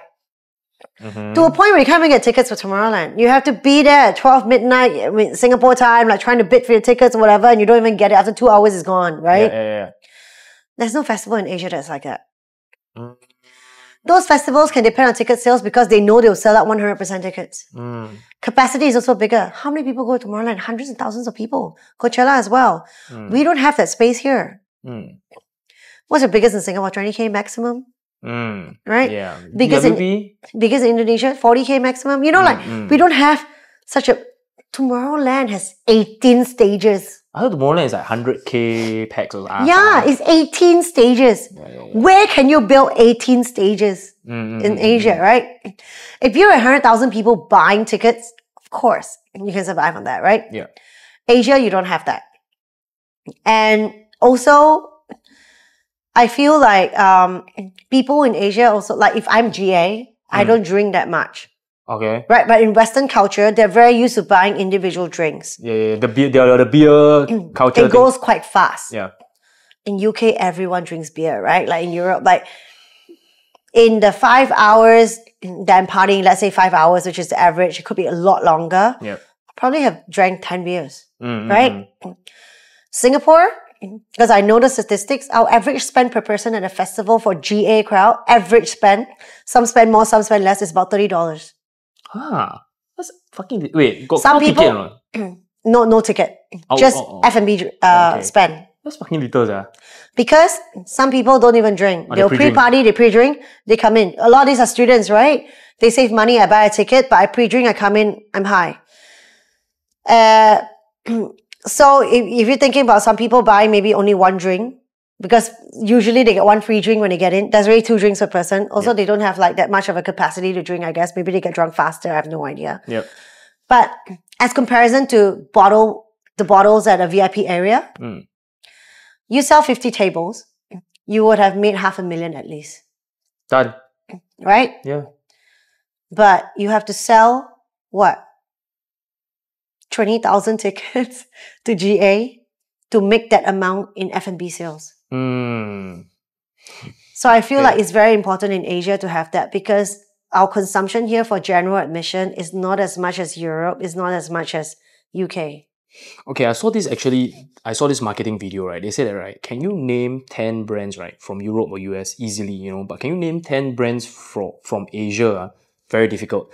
Why? Because Asians, we all focus on like performance, how good a product is. But when you talk about US or Europe, right, they focus more on brand story, you know, connection, that kind of like more intangible stuff. Yeah. And then when you... It's more about lifestyle. Yeah. It's selling you a lifestyle rather than selling you a product. Yeah. Then you want the product because you desire to attain that kind of lifestyle, that product kind of like the perception of someone owning the product, right? Yeah. So look at the Cartier bracelet. Almost every girl has that love bracelet or whatever, right? What do but you call does it look that great? It's a bracelet. Yeah. It's just a bracelet with like, you know, diamonds on it. You can get it at any shop. Yeah. But it got so popular because they made it desirable. It's not too expensive. It's also not too cheap. Yeah. It's about 9 grand to 12 grand, right? So basically, anyone who has a proper salary could literally save up and get it. Yeah. Right? Yeah. So they made it in a way where it's something that I'm working towards. Yeah. To get that. And once I get it, I feel like I'm part of like the cool crowd or something like that, right? So they're selling you that kind of like, the marketing is that way, right? Compared to in Asia, it's like, oh, this is our product. It works this way. This is good because it's da-da-da-da-da. People don't care. They care about how it makes them look to other people. Do you think that we as Asians, Asian DJs, Asian festival makers, bartenders, we can learn something like that to improve our branding? Because honestly, a lot of our Asian DJs, we don't really lose out in terms of skill set. Yeah. In terms of music. But we don't have the kind of visibility that a lot of all these Western artists have, right? I mean, if you talk about like top DJs in the world, all the names that you can name are probably from like Europe. Yeah. Right? Yeah. But in Asia, we've got a lot of talented people too. But it's just that it's the way we market it, I guess. I guess a lot of our DJs are more into honing our skills, right? Perfecting their music. Is it same as bartending? Yeah, but they don't market themselves. You get it? I was talking to Felix. In Europe, in US, it's all about self-marketing. Yeah. How I look. Represent. I must be proud of myself. How cool I am on IG and stuff like that. Yeah. You know, all this publicity. In Asia, you're just gonna be posting the music that you just created and stuff, but you're not gonna post about your own fashion sense. You're not gonna post about like what you're doing. Like there's no lifestyle to it. And right? All you see is a DJ post. You look at the like... Technical. Yeah. Technical, you're going to attract another DJ. Yeah. You're going to attract another music lover. You're not going to attract your regular clubbers. Yeah. But who are the ones paying money at a club to see a big DJ? Your regular clubbers. 90% of masses. They're not going to know who you are if all you care about or you talk about is your skill set and all these technical terms about DJs that nobody even understands. Right? All we care about, oh my God, this music's so cool. Oh my God, I love this music, right? I was talking to Felix. And also, like, if you look cool, fuck, I'm gonna follow you. You know? And in the States, it's so good at marketing that way. And okay, so one point about Felix, I was talking to him about dancers. Dancers also behave the same way. They just practice all day long. And in the States, I think also because of the fact that they are more candid, you know, they, like when they think something, they can say it. But like, for example, in this podcast setting, many people don't know, right? But it's actually very hard to get a very good podcast guest that can just speak their mind, especially when we are in Asia. Yeah, we are so scared of offending this, offending that, until we cannot even express ourselves. I think in Asia, because a lot of us are already introverts. We are not... Really, man? We are not... But when you see they all 5 seconds each other, they like go crazy or what? That's true. But if you look at our culture here, right? Even in university... Yeah. Let's say the professors are, any questions? Oh, yeah, nothing. No one's going to say anything. Nothing. But at the end of the lecture, when everyone's packed up, gone... Excuse me, sir. Can I ask you this? I'm like, what? He just asked you if you have any questions. You said no. And then you go to him after class when his class is over and then you bother him. Yeah. Yeah. Yeah. And because I guess maybe we are so scared of failure, I guess like maybe the Asian parent is like, don't disgrace our family or whatever. So if you ask one question, right, and then the question you don't feel stupid. Yeah. No, and imagine your question is actually a dumb question, you know, like a very simple question that 99% of people know. Then you just feel like... Yeah, because you're very self-conscious in Asia. Yeah. That's true. But you look at all the TikTok trends now, it's all about hashtag relatable, man. Yeah. So I guess like that's what sells now lah. Yeah. And okay, wow, this is another one, right, that I feel like I should talk to you about. Okay, because right, I have always been like very driven in a way that like, wow, I really want to do everything to the tip top, right? To the point that I can sacrifice sleep, I can sacrifice like going out with people, and I've always been at the top of my game in studies and all that kind of thing lah. And then every time when I do a group work with someone or even like my day job or whatever, I always feel like, you know, people are like pulling me down. Back then when I was like way younger and more like angsty lah, you know. So how do you like, as an eagle, right, or someone that's at the top of their game, right, empathize with like the lower performers, and especially if they are like gonna be part of your team? I encourage people to, you know, at the end of the day, if I don't know what your problem is, I cannot help you improve. Yeah. Right? I cannot help you at all, in fact. A lot of people, when they don't know something or they don't understand something, they don't dare to ask. Right? And I feel like asking is part of the whole learning process. Yes. You're just going to get better. And when you get better, the job gets easier. And then naturally, you're going to start getting good at it. Yep. Right? But if you don't start by asking, you're never going to get there. Yep. Right? And I think sometimes when some people could be slower learners, yep, right? You just need to empathize and help them to learn at their pace. Right? Because if you're just going to keep pushing and like dumping things at them and expecting them to perform, it's actually going to affect them mentally. Yep. And they're going to lose motivation. And they're going to feel bad about themselves. And when someone feels that, they're just going to drag their feet to work. Yeah. And they become an even worse teammate because then they are present, but they're not really there. So I sometimes feel like different people are very different. You have to work according to their capabilities. People are always going to be good at something. Yeah. Right? Just need to find that something that they're good at. Well, find that something that they like to do. Even though they're not good at it, but they like to do it, they will strive for it. That's why being a boss so difficult. Everybody is like different, right? Why? Then you need to put them in the right department and everything. Yeah. And there are two kinds of driven people. One that want to start their own company, but then the thing is like, you are clearly so driven, and why do you still choose to work under somebody? I think a lot of time is also about stability. Right? You're not Singaporean. Yeah. A lot of times it's about stability, and secondly also, do I want the responsibility of having to feed so many mouths, right? If I have a few employees, they're all depending on me for salary, right? Yeah. For me, I will feel stressed if I can't pay them well enough. Yes. Or, you know, like we talk about business, any business has a possibility of failure. Of course. Right? What if my business fail? I'm dragging them down with me. Right? I think these are a lot of like my concerns, like why I didn't want to start something earlier and stuff, because I'm like, oh shit, you know, what if it fails? Like, even if you do events and stuff, not every month is going to be a good month, right? There are some months where it's amazing. There are some months that are quiet, same as an F&B, right? But at the end of the day, I still need to pay people. Pay them the same or more. So can I deal with the stress of bad months where I can barely afford anything, but I still need to pay out? Can I deal with the stress of not, not letting out my frustrations on them and being a mean person? You know how sometimes like when you're really, really frustrated, you would let it off at people who are closest to you. Yeah. You don't want to be that person. Yeah. So I'm like, okay, maybe I don't want that. And also secondly, I'm not Singaporean. So I still depend on an employment pass, right? If I want to work here. Yeah. But recently I got my PR. So then of course I have more freedom to think about it, right? But then like I said, I don't want to start my own company because I still don't want the responsibility of other people, like feeding other people, right? Or making sure that they're okay. But then my friends give me an idea, like, why don't you start a company, just you? Oh, so proprietaryship, right? No, I still do a private limited, but I'm the only person. Then the rest are part-time.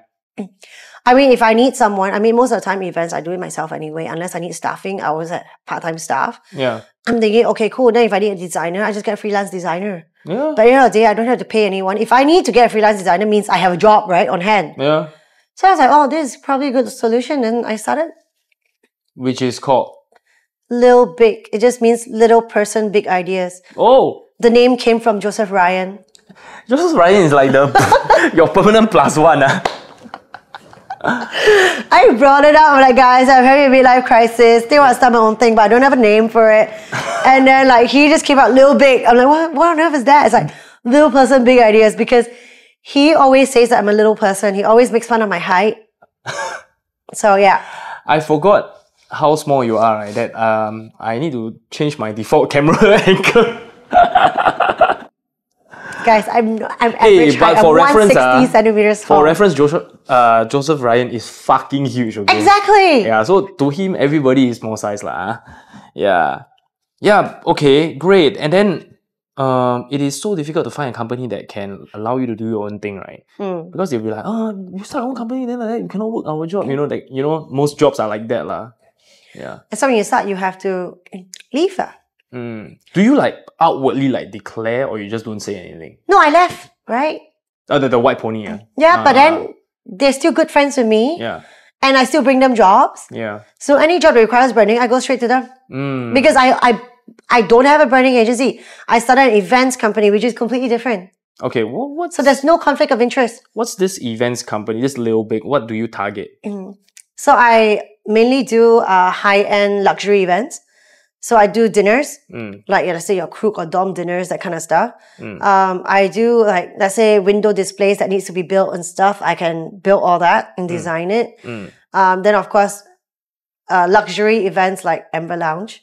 There's going to be a gala next year that I'm going to do as well. So you are doing Amber Lounge as Lil Big and not a Amber Lounge employee? Ooh! Yes. I've never been an employee, so... Then I do ad hoc events. I help out Boiler Room just last week, running the operations. Yes. And then I'm helping out like High House with like events, corporate events. Right? They're the football, dinner, brunch. No, like corporate events, like how I used to sell Zouk. Yes. Oh, wow. Wow, they really know the right people, you know. Wow. So basically for me, it's like, it's great because I do my own thing, but I can take on different projects that I like to do. Yeah. And it's like what you like, and it still makes big money. Yeah, and festivals, right? So like what I do, I focus on doing anything F&B because I love F&B, right? Yeah, that's your roots. Yeah, festivals. Yeah. Hence your Boiler Room, your galas and stuff. High-end events like Amber Lounge, everything's super expensive. Then you cater to a different clientele. And then of course your expensive dinners by like really big brands, things like that. So I like doing things like that. Tell us a little bit more about Boiler Room and like what's going down in Boiler Room, because I think it is more of a cover charge situation than a bar situation there. It's just cover and bar. There's no VIP. Is it less complex in a way? Very easy. Very easy, right? So when they hire you, right, you are like what? You set up everything but the bar stage. operations. Oh, bar operations. Because when they got me on board, they've already gotten boiler room in motions. Marketing's done, ticketing's done. They were already sold out. They already have their stage, everything planned. The AV is all planned, right? Also, the owner of the company that hired me, he's great at production, so he does all that himself. Yeah. He's like, but I need someone to run the bars. Ta-da. Yeah, so they got me in and I ran the bar. Do you know anything about the Live Nation Ticketmaster monopoly thing? Have you heard of it? Are you able to discuss more about that? I know things on a very surface level, right? Of course, I know they are being taken to court by the government. Yeah. But why? Like, does it I honestly stand to benefit the government? Don't think it makes sense at all. Yeah. Because you want to talk about monopoly? At the end of the day, the bigger the company gets, it's going to monopolize something anyway, right? Like, that means it's more and more successful. That's why it become big, ma. Yeah. Fair enough, they combine with Ticketmaster, right? So I bring the shows, you sell the tickets. So let's say we go to a stadium together, and then I tell the stadium, like, look, I'm going to do my show here, but ticketing has to go through Ticketmaster. I don't see anything wrong with it because I own the ticketing platform. It is my concert. I own the ticketing platform. So why can't I choose to use my own thing? Right? And then you want to talk about, I think a lot of people brought up the fact that if... A lot of people brought out the fact that because of the monopoly, ticket prices got more expensive, right? But I don't think that is the case. I mean, you and I know we've been in this business for a while. Artist cost has been constantly increasing, right? For the A-listers especially. So the reason why ticket pricing for concerts are expensive is because your artist cost has increased. Yep. So even if they don't have a monopoly of this, it's still going to be expensive if any other ticketing agent or promoters, right? So I don't get this. And then you think about, they can't sign exclusive deals, blah, blah, not fair, non-competition, blah, blah, blah. Then what about clubs signing an exclusive deal with alcohol partners? If I sign with Pernod Ricard, I can't take MHD, can't take Bacardi, right? What about Singapore government signing this deal where Taylor Swift could only perform here? Yeah. Right? I mean, I'm sorry, but at the end of the day, when I make a deal with you, it's because it's mutually beneficial. You're not pointing a gun to my head and telling me that I have to do this. Yep. Right? You agreed to do this with me because you're going to benefit from this as well. Yep. So then why are you now saying that it's a monopoly and it shouldn't happen? Right? It's still an agreement between two parties. That's true, man. So for me, I don't think this is fair. Yeah, I agree. But then the thing is, at what point it becomes too far where there is no availability for new players to emerge? I think the only thing that new players and stuff, right? If you've been in the industry for a while and you're an old player and you can't get there, that means you're just not good enough, right? But if you're a new player, you must be stupid to get into this industry where you know there's a monopoly, right? But the only danger that comes from a monopoly is then you stop innovating because there's no longer any competition. Correct. So you're just going to stop here. I mean, why change something that works? Right. Right? I'm not going to have the motivation to do that. So I think the only danger in monopoly is that. But in other case, I mean, like, why would I want to go to a market that's already saturated? So maybe like a new way in which ticketing, for example, venue. Me as a person, I love alcohol. Yeah. Would I go and produce a gin now and go and compete with all these guys? No, I'm not stupid. Yeah. Yeah. Like, why? So the way you put it is so funny. So Ticketmaster is so big. Oh, you know what? Tomorrow, let's start a ticketing agency. Are you stupid? But what about for all those people that are still trying to create their own events? I want to throw my own parties, You can. How is that not competitive against like Live Nation where they like couple all your best acts really? They can take your best acts, but when you throw a party, sometimes I feel like it's all about the concept. You don't have to rely on just A-listers. Live Nation's great at getting A-listers, but you think about it, look at It's a Ship. Not once have we had an A-lister. Yeah, actually not once. Don't need. Because they created a value where everyone just wants to go for It's a Ship because it's the ship. Yes. I don't care who's playing there. I'm just going to go because the experience itself is worth paying for. My friends all there. Right? Yeah. Boiler room. Yeah. sold out before a single artist was announced. Yeah. Literally just the visualizer. Boiler Room Exactly. Singapore. Sometimes I feel like it's what concept you can't. If you go for an Elro party, for example, do you ask who's playing? Well, I heard of Elro from Jeremy Boot, man. Insane, dude. But would you ask, which DJ is playing at Elro? No. You just hear Elro and you go. The decor is like insane. And you go anyway, right? I will go, man. Elro, yeah. You don't care who's playing. Yep. But with Live Nation, you go for the act. Yes. Right? You go for the specific act, which is usually an A-lister. Yep. They don't have concepts. They're just a concert. A concert where I have this person performing, I sell tickets, done. Yep. So new promoters, new acts, there's always space for them to come in. So you don't have to play the same game like them. You just like slightly modify, tweak your strategy a bit. Yeah. Yeah. So I guess like maybe ticketing platform is more like hard and fast, physical thing. So you really cannot fight because they really monopolize. But if I come up with my own event, I can use my own ticketing platform. Yeah. Right? That's true. That's true. Yeah. If I come up with my own event, you say I'm a small player, I won't be able to afford the damn stadium in the first place and then use your ticketing platform, right? But if you slowly build up your reputation, then you can get even bigger. Correct. Right? That's Make sure you don't rely on just A-listers. If you do, then that's the end. Everyone who has more money will be able to outshine you the next year. It's not much of a competition there, it's just about who has more money. Correct. Yeah, I guess it's also quite similar in the podcast landscape. Yeah. Because like, for example, my podcast is like, it's essentially like not famous people talking to not famous people, right? And then it is more difficult where we have to brand the thumbnail and the podcast as the topic that will suck people in.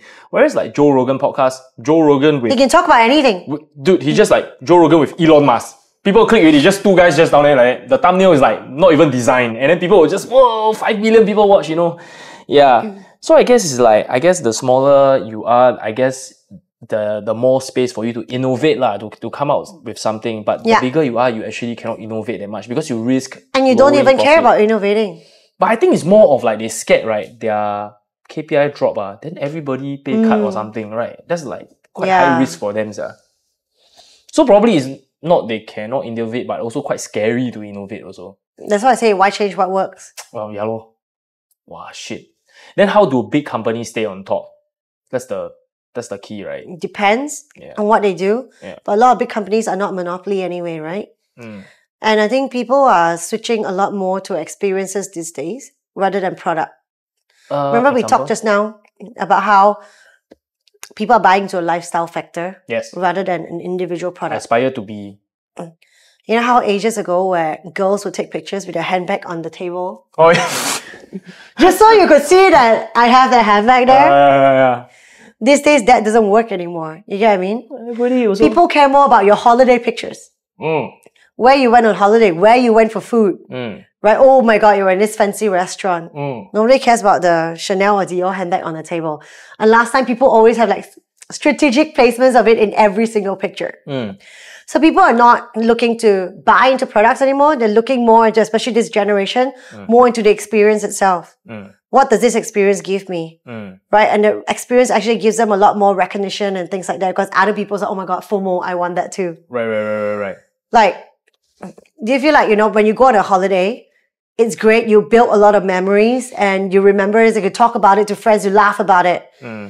When you buy a bag, happy for like maybe two minutes. When you come home, you unbox it. Yeah, I'm so happy. And then you put it in your cabinet. I mean, seriously, think about it, right?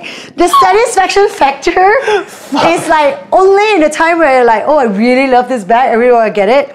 Save enough money. You go and get it from the store. You go home like, yay! Take some pictures, open it up. All right. Goes in the cabinet. Yeah, correct. I saw this Kim Lim video where she's like, she buys so many, right? But some she even forget about it, just fuck it, I just give to friends, Exactly. Yeah. So I feel like the happiness factor in products right now is not as high as before. Yeah. Right now it's more like, oh my God, I just went to this restaurant, it's so amazing, and you can't get a seat there, Wow. That's the talkability, right? Yeah. Or like, oh, I just flew private jet somewhere. It's very different. Experience. Yeah, exclusive experience. Wow. And that's, I guess... And a lot of big brands, I feel like they're also moving towards experience to sell products. Yes. I guess that's why you are like targeting the right industry now, man. Which is like the experience industry. Yeah. High-end. Yeah. But then the thing is like... Because look, when you have so much money, you can buy any product you want to go anywhere. You want to buy an experience. You want a money can't buy experience. Like, you don't want rich, something... you also rich, but I can get, you cannot get. And you look at it in Singapore, right? Everyone's rich. Then what do you want? How? Right? I can buy, my friend can buy.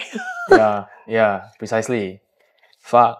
Right? But you want a money can't buy experience kind of thing where that's your flexing power, right? Have it, but you don't. Yeah. You can afford it, but you don't have it. Wow. Right? Yeah. Oh, you mean you're not invited to this? Walao eh. The laughter, right? Wow, destroys. Yeah, but is this like a very Asian thing or actually a worldwide phenomenon? I think it's a worldwide phenomenon now. I saw this quite interesting. Even if you look at your IG posts, your TikTok posts, right? Everyone's posting about what they are doing and stuff rather than what they just bought. Rather than flaunting an OOTD, is get ready with me and then like, where are you going? I have a friend, so sorry I have to call you out, that goes for a 4-day holiday every month, right? She'll post about this 4-day holiday for the entire month. Yeah. So people will be like, hey, you still overseas? I have a friend who would meet me when she's here in Singapore. She lives in Australia. And then 2 months later, she'll post about meeting me because she has such a big backlog because she travels a lot that people ask me, oh my God, is she with you there? And Singapore's like, no, bro, she left 2 months ago. So there are a lot of people who stretch out their entire holiday. Yeah. And you yourself, I don't think you are like super on social media, you know. You are I don't even own TikTok. You're practically invisible. Yeah. But you have to get into the mindset of these people, you know. So how do you even do it? Because I have friends who are like that. Oh, okay. So you outsource this lah, basically. No, but I have friends who are exactly the kind of people we just talked about. Yeah. You know what your friends like, you already know what to do. Oh, so you do that for that events account or you promoting some project. But, I mean, okay, I don't like to post a lot on IG. I don't even have a TikTok. Yep. But it doesn't mean I don't like the finer things in life, right? So I'll still enjoy it. I just post IG stories because I don't need it to be in my feed, right? And then you meet similar-minded people who like the same thing. So then when, for example, when a wine company comes to me and they want to do something, I already know what to do because I appreciate wines. I have the appreciation for it. I already know what to do with it, right? And then you're a fine dining company that comes to me and like, sure, I can do all the caviar pairings you want. That's bloody You know, like, because I eat caviar for breakfast. Actually, I just had caviar for dinner. Fuck. It's something I like to eat, right? So I always have it in my fridge. That is crazy. Yeah. But here's things that you don't need to post about, right? Unless you want to... It's not about flaunting. It's more about wanting... Social proof. Yeah, social proof or like want to feel accepted or something. I don't know. So like, we live in a world, right? I feel like we live in a world, right, of permission. Like for example, you want to play at a festival, you need someone's permission. You might be skilled enough, right? But someone less skilled than you gets it because of some connection, you know. So is this like social proofing so important in life that everybody will like die to do it? You know? I think it really depends on what industry. But I do believe that it's not just social proofing. Networking is very important. Yeah. Especially, I think in everything, networking is the most important. But especially, right, when you are like someone that loves to work the work, you know, and then you just constantly work, and then obviously you are like not really like interacting with other people, right? But then after that, then you realize, oh shit, somebody that didn't work as hard, get all the opportunities that you want. It's networking.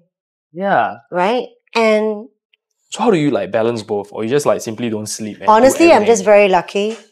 You know how like when you're younger, your parents will always tell you, don't club so much, don't party so much, better study, you know, things like that. Yeah. My parents never told me that. Party all the time. Now I realized all the people in my network are my party friends from before. Yeah. Of course, I didn't fail in school. I still did very, very well in school because my mom was a teacher. Yeah. But because she didn't pressure me, I ended up doing very well in school, but I still got my party life. I had no curfew since I was... My curfew at 14 years old was 3 a.m. Hey, I find it so hard to study for a test and go party at the same time, yeah. You don't get hangover, I don't get jet lag either. What the heck?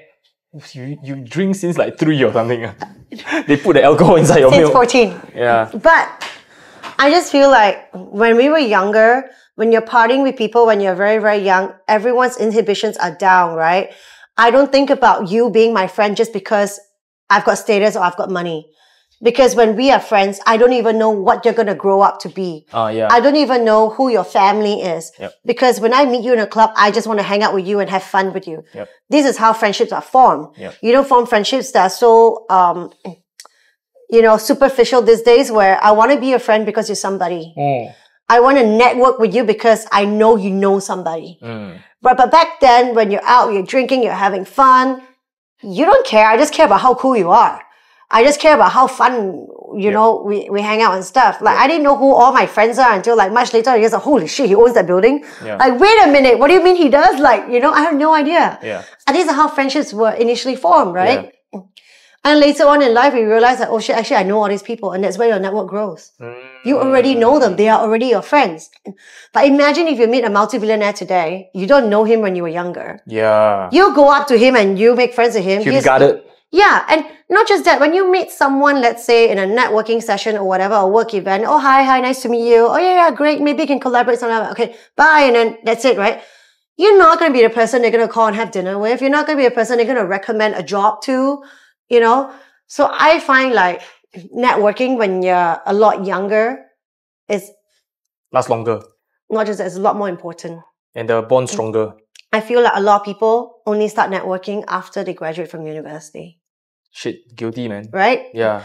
Because all you care about is studying. Yeah. But when you were studying, you didn't go out. You didn't meet people. You didn't meet people who were older than you. You didn't even meet people your age, right? You didn't really party.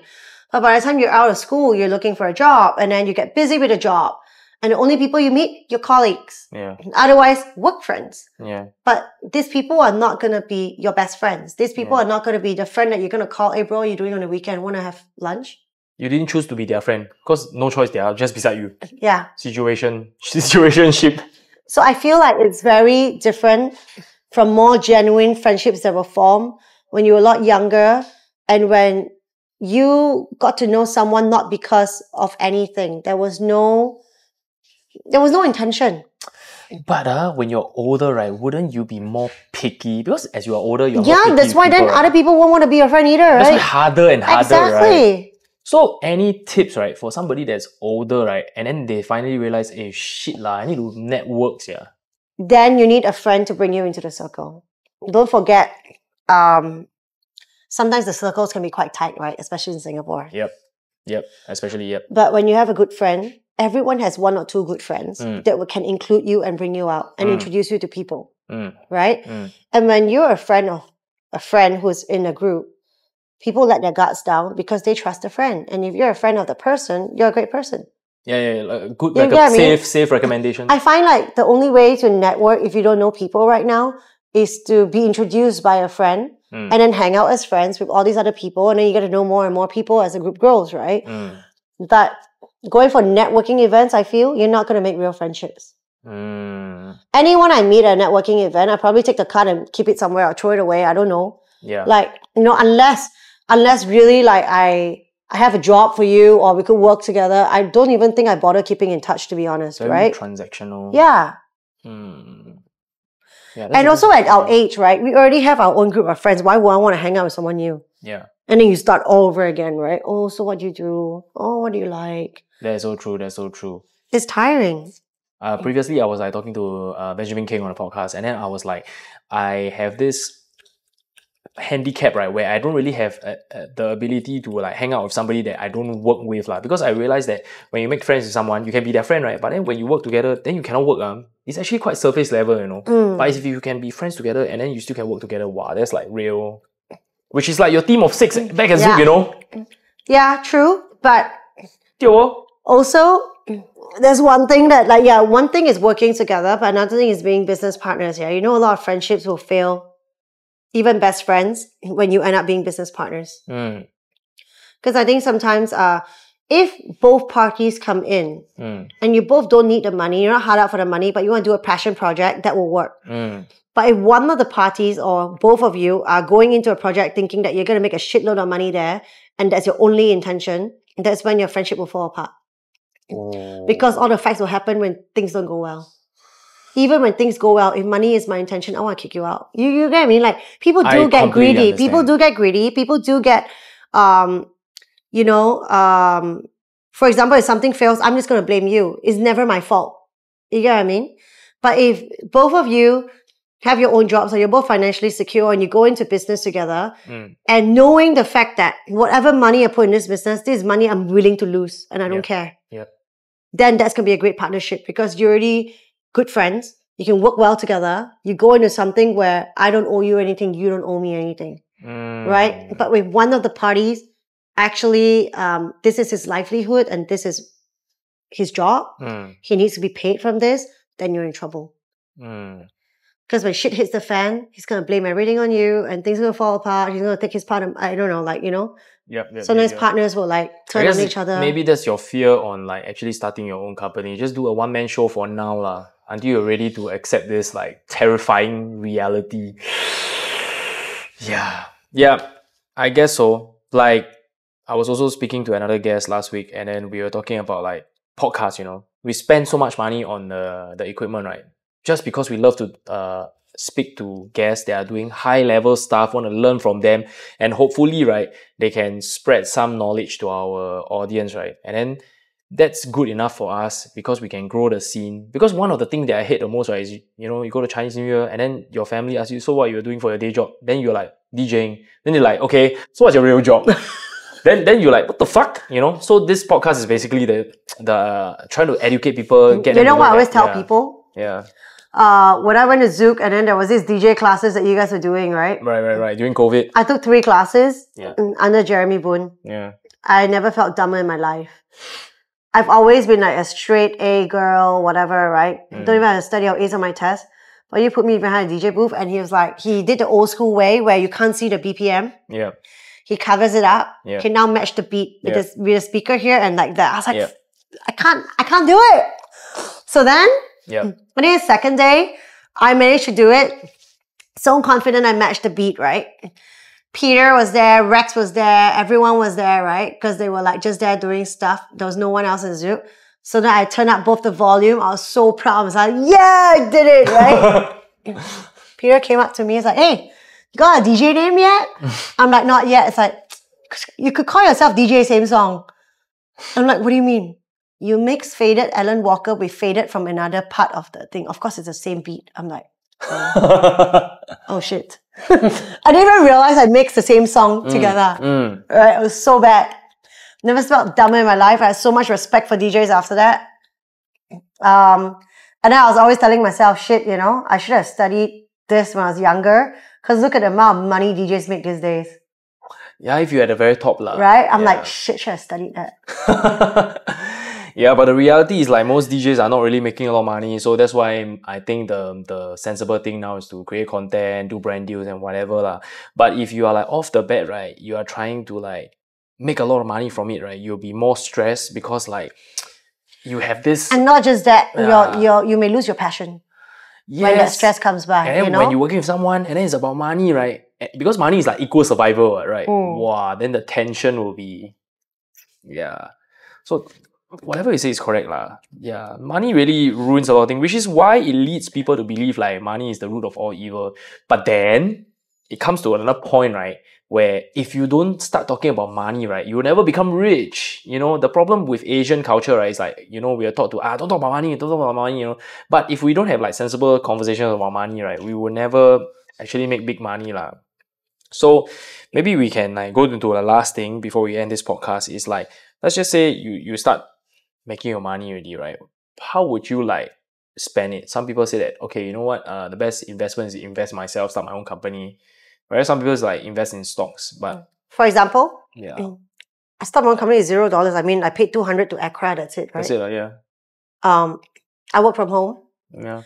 I believe like when you first start a company, don't do stupid things like rent an office space when you don't need it. Yep. Because it's just stupid expenses going out every month when you don't need it, right? Yeah. I feel like if you could do something on your own, just do something on your own first and build that up. But whatever money you make, park some aside for investments while you live on the rest, right? I think if you're investment savvy anyone can make a lot of money. I'm not asking you to go crypto because I don't understand crypto and I'm never going to park any money there. High risk. Because it's something, it's not just high risk, it's something that I don't understand. Yeah. There is no way to evaluate if this goes up or goes down and why. Right. But when you park your money in stocks, you read up on it, you know what this company does, you know their annual revenue, you know the dividends they pay out, and you know the future of the company is very different, right? And if you're scared, right, just park it in S&P 500. Safest. Right, that's the safest. But you want to take some risk, then read up a little bit about it. But at the end of the day, it's better than putting your money in a bank because then you're just losing money. Can we talk a little bit about your recent Microsoft? Oh, recently I made a lot of money from Apple and Tesla alone. What the heck? Because I bought it when it was down. But the thing is, like Tesla, everyone is talking about their cyber trucks. Oh, they don't have enough delivery, blah, blah, blah, blah. But you all never realize that like Tesla is not all about cyber trucks. Very strong in AI. Yeah. And their future is going to be crazy. Yeah. People didn't think about that. Yeah. Apple stocks were down until they have their annual whatever that, I can't remember what it was called. And then they talk about the future of Apple and what it's going to do and stuff. Suddenly the stocks just shot up, right? Right. But before that, it was down for a while. So I make sure every time I see a stock that I know for a fact, like, look, this company is never going to die. Everyone owns an Apple. Everyone owns this.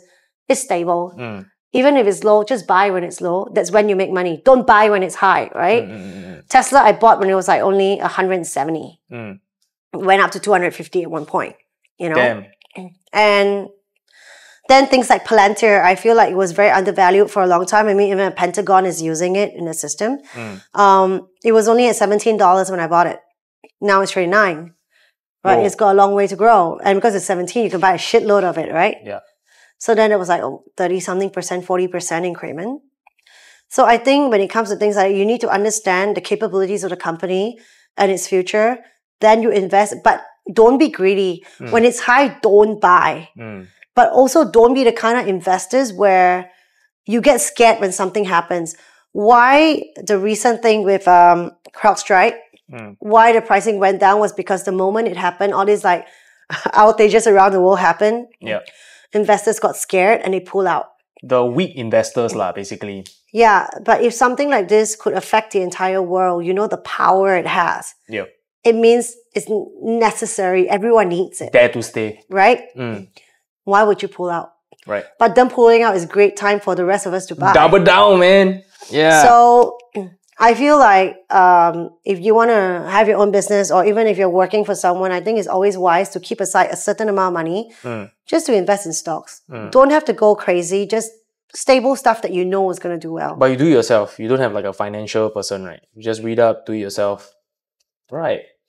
Yeah, I think it's a very sound reasoning because you just look at, okay, what people need. How else are you going to grow your money? Yeah. Right, if month to month I'm going to get the same salary, it's not going to grow anywhere I put it in a bank. Yeah. Right?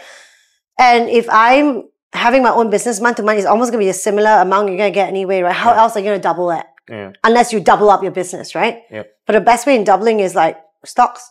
Yep. And when you say that, like, you know, stocks will go up and down, right? What is like the time span that you will look at? Like maybe it's down for 5 years before you call it quits, or do you have like a... No. All right. I think before it goes down for that long, I would have already sold it. So it's like maybe a 2 year, 1 year window? No, it's more like the amount, how much it goes down. And then you look at the longevity of the stock. Something goes down sometimes doesn't mean it's not a good stock. Okay. Right? Yeah. But if a stock goes down, it would not be down for 2 years before it goes back up. That's a very bad stock. Maybe like 1 month. For example, Nvidia is so strong, it went down to like $800 and then it shot back up to 1,003 within like a few days. What the fuck? Okay, that's damn fast. Yep. So that's why a lot of these stocks you have to buy when they're down for like that short span of time. Right? And then these are things you hold on to. You don't need to sell. Right. But you sell really it in the future when you need the money. You really need someone to like give you notification, or you are like constantly digging on the lookout. You can just text me. What the fuck? Okay. I have not sold anything so far. Yeah. That means you're quite good at your portfolio. Quite strong, yeah. I mean, my portfolio is now about 42%. Wait, what? My total portfolio, Uh-huh. it's about 42% profits. Whoa. What can you do? I'm just like thinking like, what? So you put 10K in, you will get 14.5K back within a year. Whoa, in your like, so that's my mix, portfolio. Like, that's my mix. Some are like maybe some are down by like 5%, but some are up by like 50%, right? So everything balances out. Crazy, yeah. Dude, that's not even your main job, yeah. Insane, yeah. That's my savings job. That's savings for retirement. That is crazy. Okay, wow. I need to get in more in depth, okay? Yeah, okay, I just remember there's another topic that I want to talk about, right? Because, dude, the whole entire podcast is like you're winning non-stop, right? Let's maybe like discuss a little bit about Hypeworld. How you are involved in Hypeworld? I was actually helping out with also bar operations as well. Okay. I didn't do any of the bookings or anything else. So I was purely only helping out with bar operations. Right. I thought the booking was like pretty good, you know. But then the thing is like the turnout was like and then I even but I of course even though I wasn't involved in the rest of it, I did advise him. I was like, look, you need proper marketing. Yeah. Without marketing, no matter how good your DJs are, it's gonna fail. Yes. Right? That's true. I don't know what agency they got in, but the marketing was really shit. Right? And I think at that time Mark also gave some advice. Wasn't taken. So then what you want to do? You have two people who's done festivals in Singapore and then you give it advice and somehow you're not the boss, you can only say so much. Yeah. I mean Mark did Ultra, I did Zouk out. Like, dude, we know what we're talking about. Yeah. Yeah. Yeah. So if you don't want to take the advice, then there's nothing you can do to help you. Well, damn. I mean, look, they've got a very good lineup. Why only 2,000 people show up, 3,000 people show up? Yeah. How do you even sell your tickets? How do you market it? I mean, the recent Alan Walker one that was in Expo Changi or whatever, I didn't even know he was here until I was the opening DJ. Someone asked me, are you with Alan Walker? Where's Alan Walker? I was like, what do you mean? Right? And the Expo, like, huh? People don't know about it. If I'm in a scene and I don't know about it, a lot of people don't know. Then you can't buy tickets. So it's stupid. But I don't know how many tickets I don't know how many tickets they sell, but wow, the turnout was actually not bad. But maybe they market it insider Alan Walker. Yeah, but it's not good enough. One whole site was completely empty. Yeah, that's why. Right? What a waste. And you could have packed it up. That's true. I think a lot of companies, when the mindset is, I just need to book a big act. Not so simple, and I'll get it. But that's what people think, right? Yeah. But the thing is, you book a big act, you don't have a good agency, you don't have good PR, you're still screwed. Yeah, that's true. And what are the secret components to packing a festival? Let's just say I get Taylor Swift. If I do zero marketing, also fail one, confirm. You know? So, what are some components that have to be put into place in order to pack it? To be honest, you got Taylor Swift. You just need one good PR agency to announce that you got Taylor Swift. Go to the newspaper and say you have Taylor Swift, you're done. I think Taylor Swift is like outlier. Yeah, you don't have to do anything. You literally don't have to lift a finger. Yeah. But what about for most other A-listers? You have to like what? Get overseas influencers to fly over, then talk about it, blah, blah, blah. Honestly, that's a bit too late. By the time the overseas influencers fly over to the actual event to take footages of the event, you are already at the event. You've really lost the window where people are going to buy tickets. So how do you... It's the hype that you create leading up to the event. That's why I say marketing is so important and everyone doesn't see it. They just see it as, I put a website out, I sell the tickets, I have this big artist I announce and it's done. But it's really the marketing itself and how marketing can create FOMO so that people would buy. Rather than leave it to the last minute. You realize a lot of festivals, last minute, a lot of people buy at the door or whatever, right? But it's a higher price. How do you then make people buy at first? Create the scarcity, right? If you have an early bird, maybe sold out in 2 hours or something. People are like, oh shit, I don't want this to be like completely full, I can't get a ticket at the door. You gotta create the FOMO. It's sold out fabricated? Sometimes it could be. Yeah. I believe so, because I actually talked to quite a few guests, right? But there's a marketing tactic, right? Yeah. That's how it makes you want to buy because you're like, shit, I want it. Yeah. Right? Another thing is also creating very interesting reels. Let's say you're a new festival. No one knows about you. But you can create a great marketing video with all your acts and stuff like that. It makes it look so damn happening. I will buy a ticket, right? Which brings me to the latest one about the music festival, Saga Music Festival. What's that? It's in Bucharest. Romania. Oh, Romania. Right? Yeah. And then there's a part where there's like sort of like an equipment failure, and then Hypeworld come out and call out the investor and everybody, hey, I'm not even paid to be here, blah blah blah. Fuck this place, the equipment's down and everything. And then I'm like, wow, thanks to Hypeworld, I actually know what Saga Music Festival is. Otherwise, none of us will know. Yeah, could be. No publicity is bad publicity. Yeah. Actually, at the end of the day, we wouldn't know for sure, right? Yeah. Amazing. So, and then I guess your plate is like quite full already. Amber Lounge, High House, your own company, and like so many other brands like approaching you. Do you even have like any bandwidth to like hang out with family and friends? A lot. Really? I go to gym 5 times a week. I mean, dude, you rather I walk her twice a day. You rather go to gym than sleep? I sleep too. I sleep 8 hours a day minimum. How is that even possible? I think when I'm so used to doing events, Right. I get things done very fast because I'm so used to it. Right. Right? You don't have to scramble. You don't know, oh my God, who do I call for this? You already know exactly who to call, exactly what to do. It's like an auto clockwork, right? Right. So I don't spend more than 5 hours a day working. More than 5 hours? Oh, okay. No more than 5 hours. Okay. Maximum. But mostly it's like liaising. Last thing, or even planning work stuff or like building things, I don't spend more than that. And I don't work on weekends. Wow. Unless there's an event happening, of course I work on weekends, but I would not reply to any email or any phone thing past 9 p.m. And If it's a friend texting me, I'll reply. If it's got anything to do with work, I'll completely ignore. I'll do it the next morning. right. Because I feel like You won't tell them that I don't reply, right? You I just don't. won't even open it. Yeah. Then they'll get a message, right? Because I feel like it's very important to set aside personal space or time. Otherwise, you're going to be non-stop replying to everything and people are always going to expect an immediate response from you. You have no life.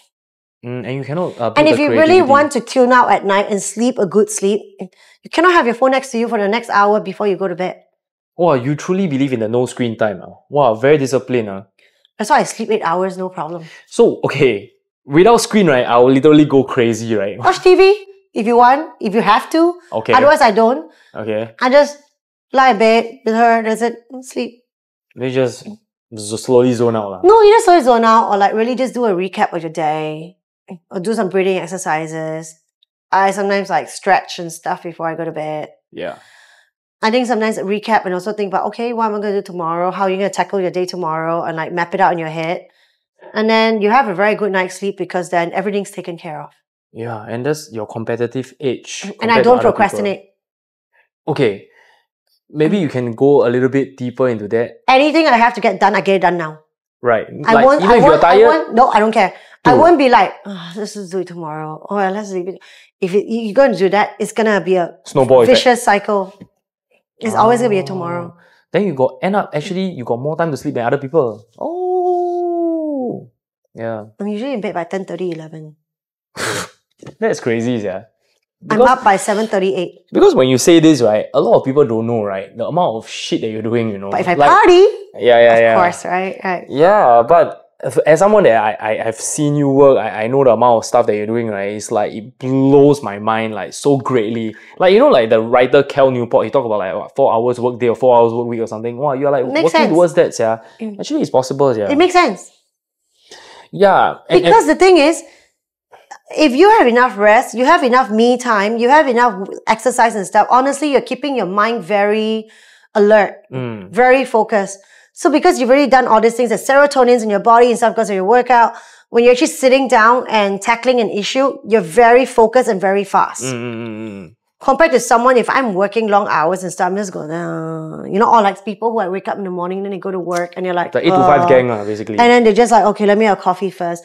Oh, maybe I'll go to the pantry, get something first. You know, like there's a lot of like, you know, but if you're an active person, you wake up first thing. I play tennis at 7 in the morning sometimes, right? Wake up just to play tennis, walk her, come in and then start doing my work. But you're already super sharp focused because you're awake.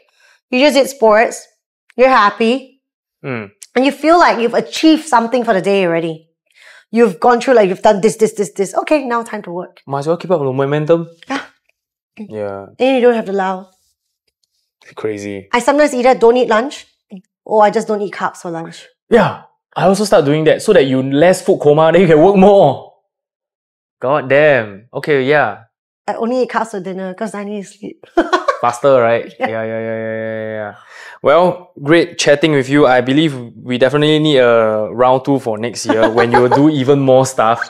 Yeah. Something exciting is happening next year, but I just cannot reveal it yet. Yeah lah. Then but it's gonna be very big. Fucking hell. Then another crazy ass conversation next year lah. Yeah. Looking forward. And yeah, I want to go to more Amber Lounge party, man. Come this year. Well, I cannot. It's my 40th birthday. Oh, is it? I didn't know that. At Amber itself. I thought you 30 plus only. At Amber itself. Okay, fuck lah. Okay lah, I'll be there lah. Dude, you send invite, I'll be there lah. Yeah lah. Okay lah. Awesome. Yay! Thank you.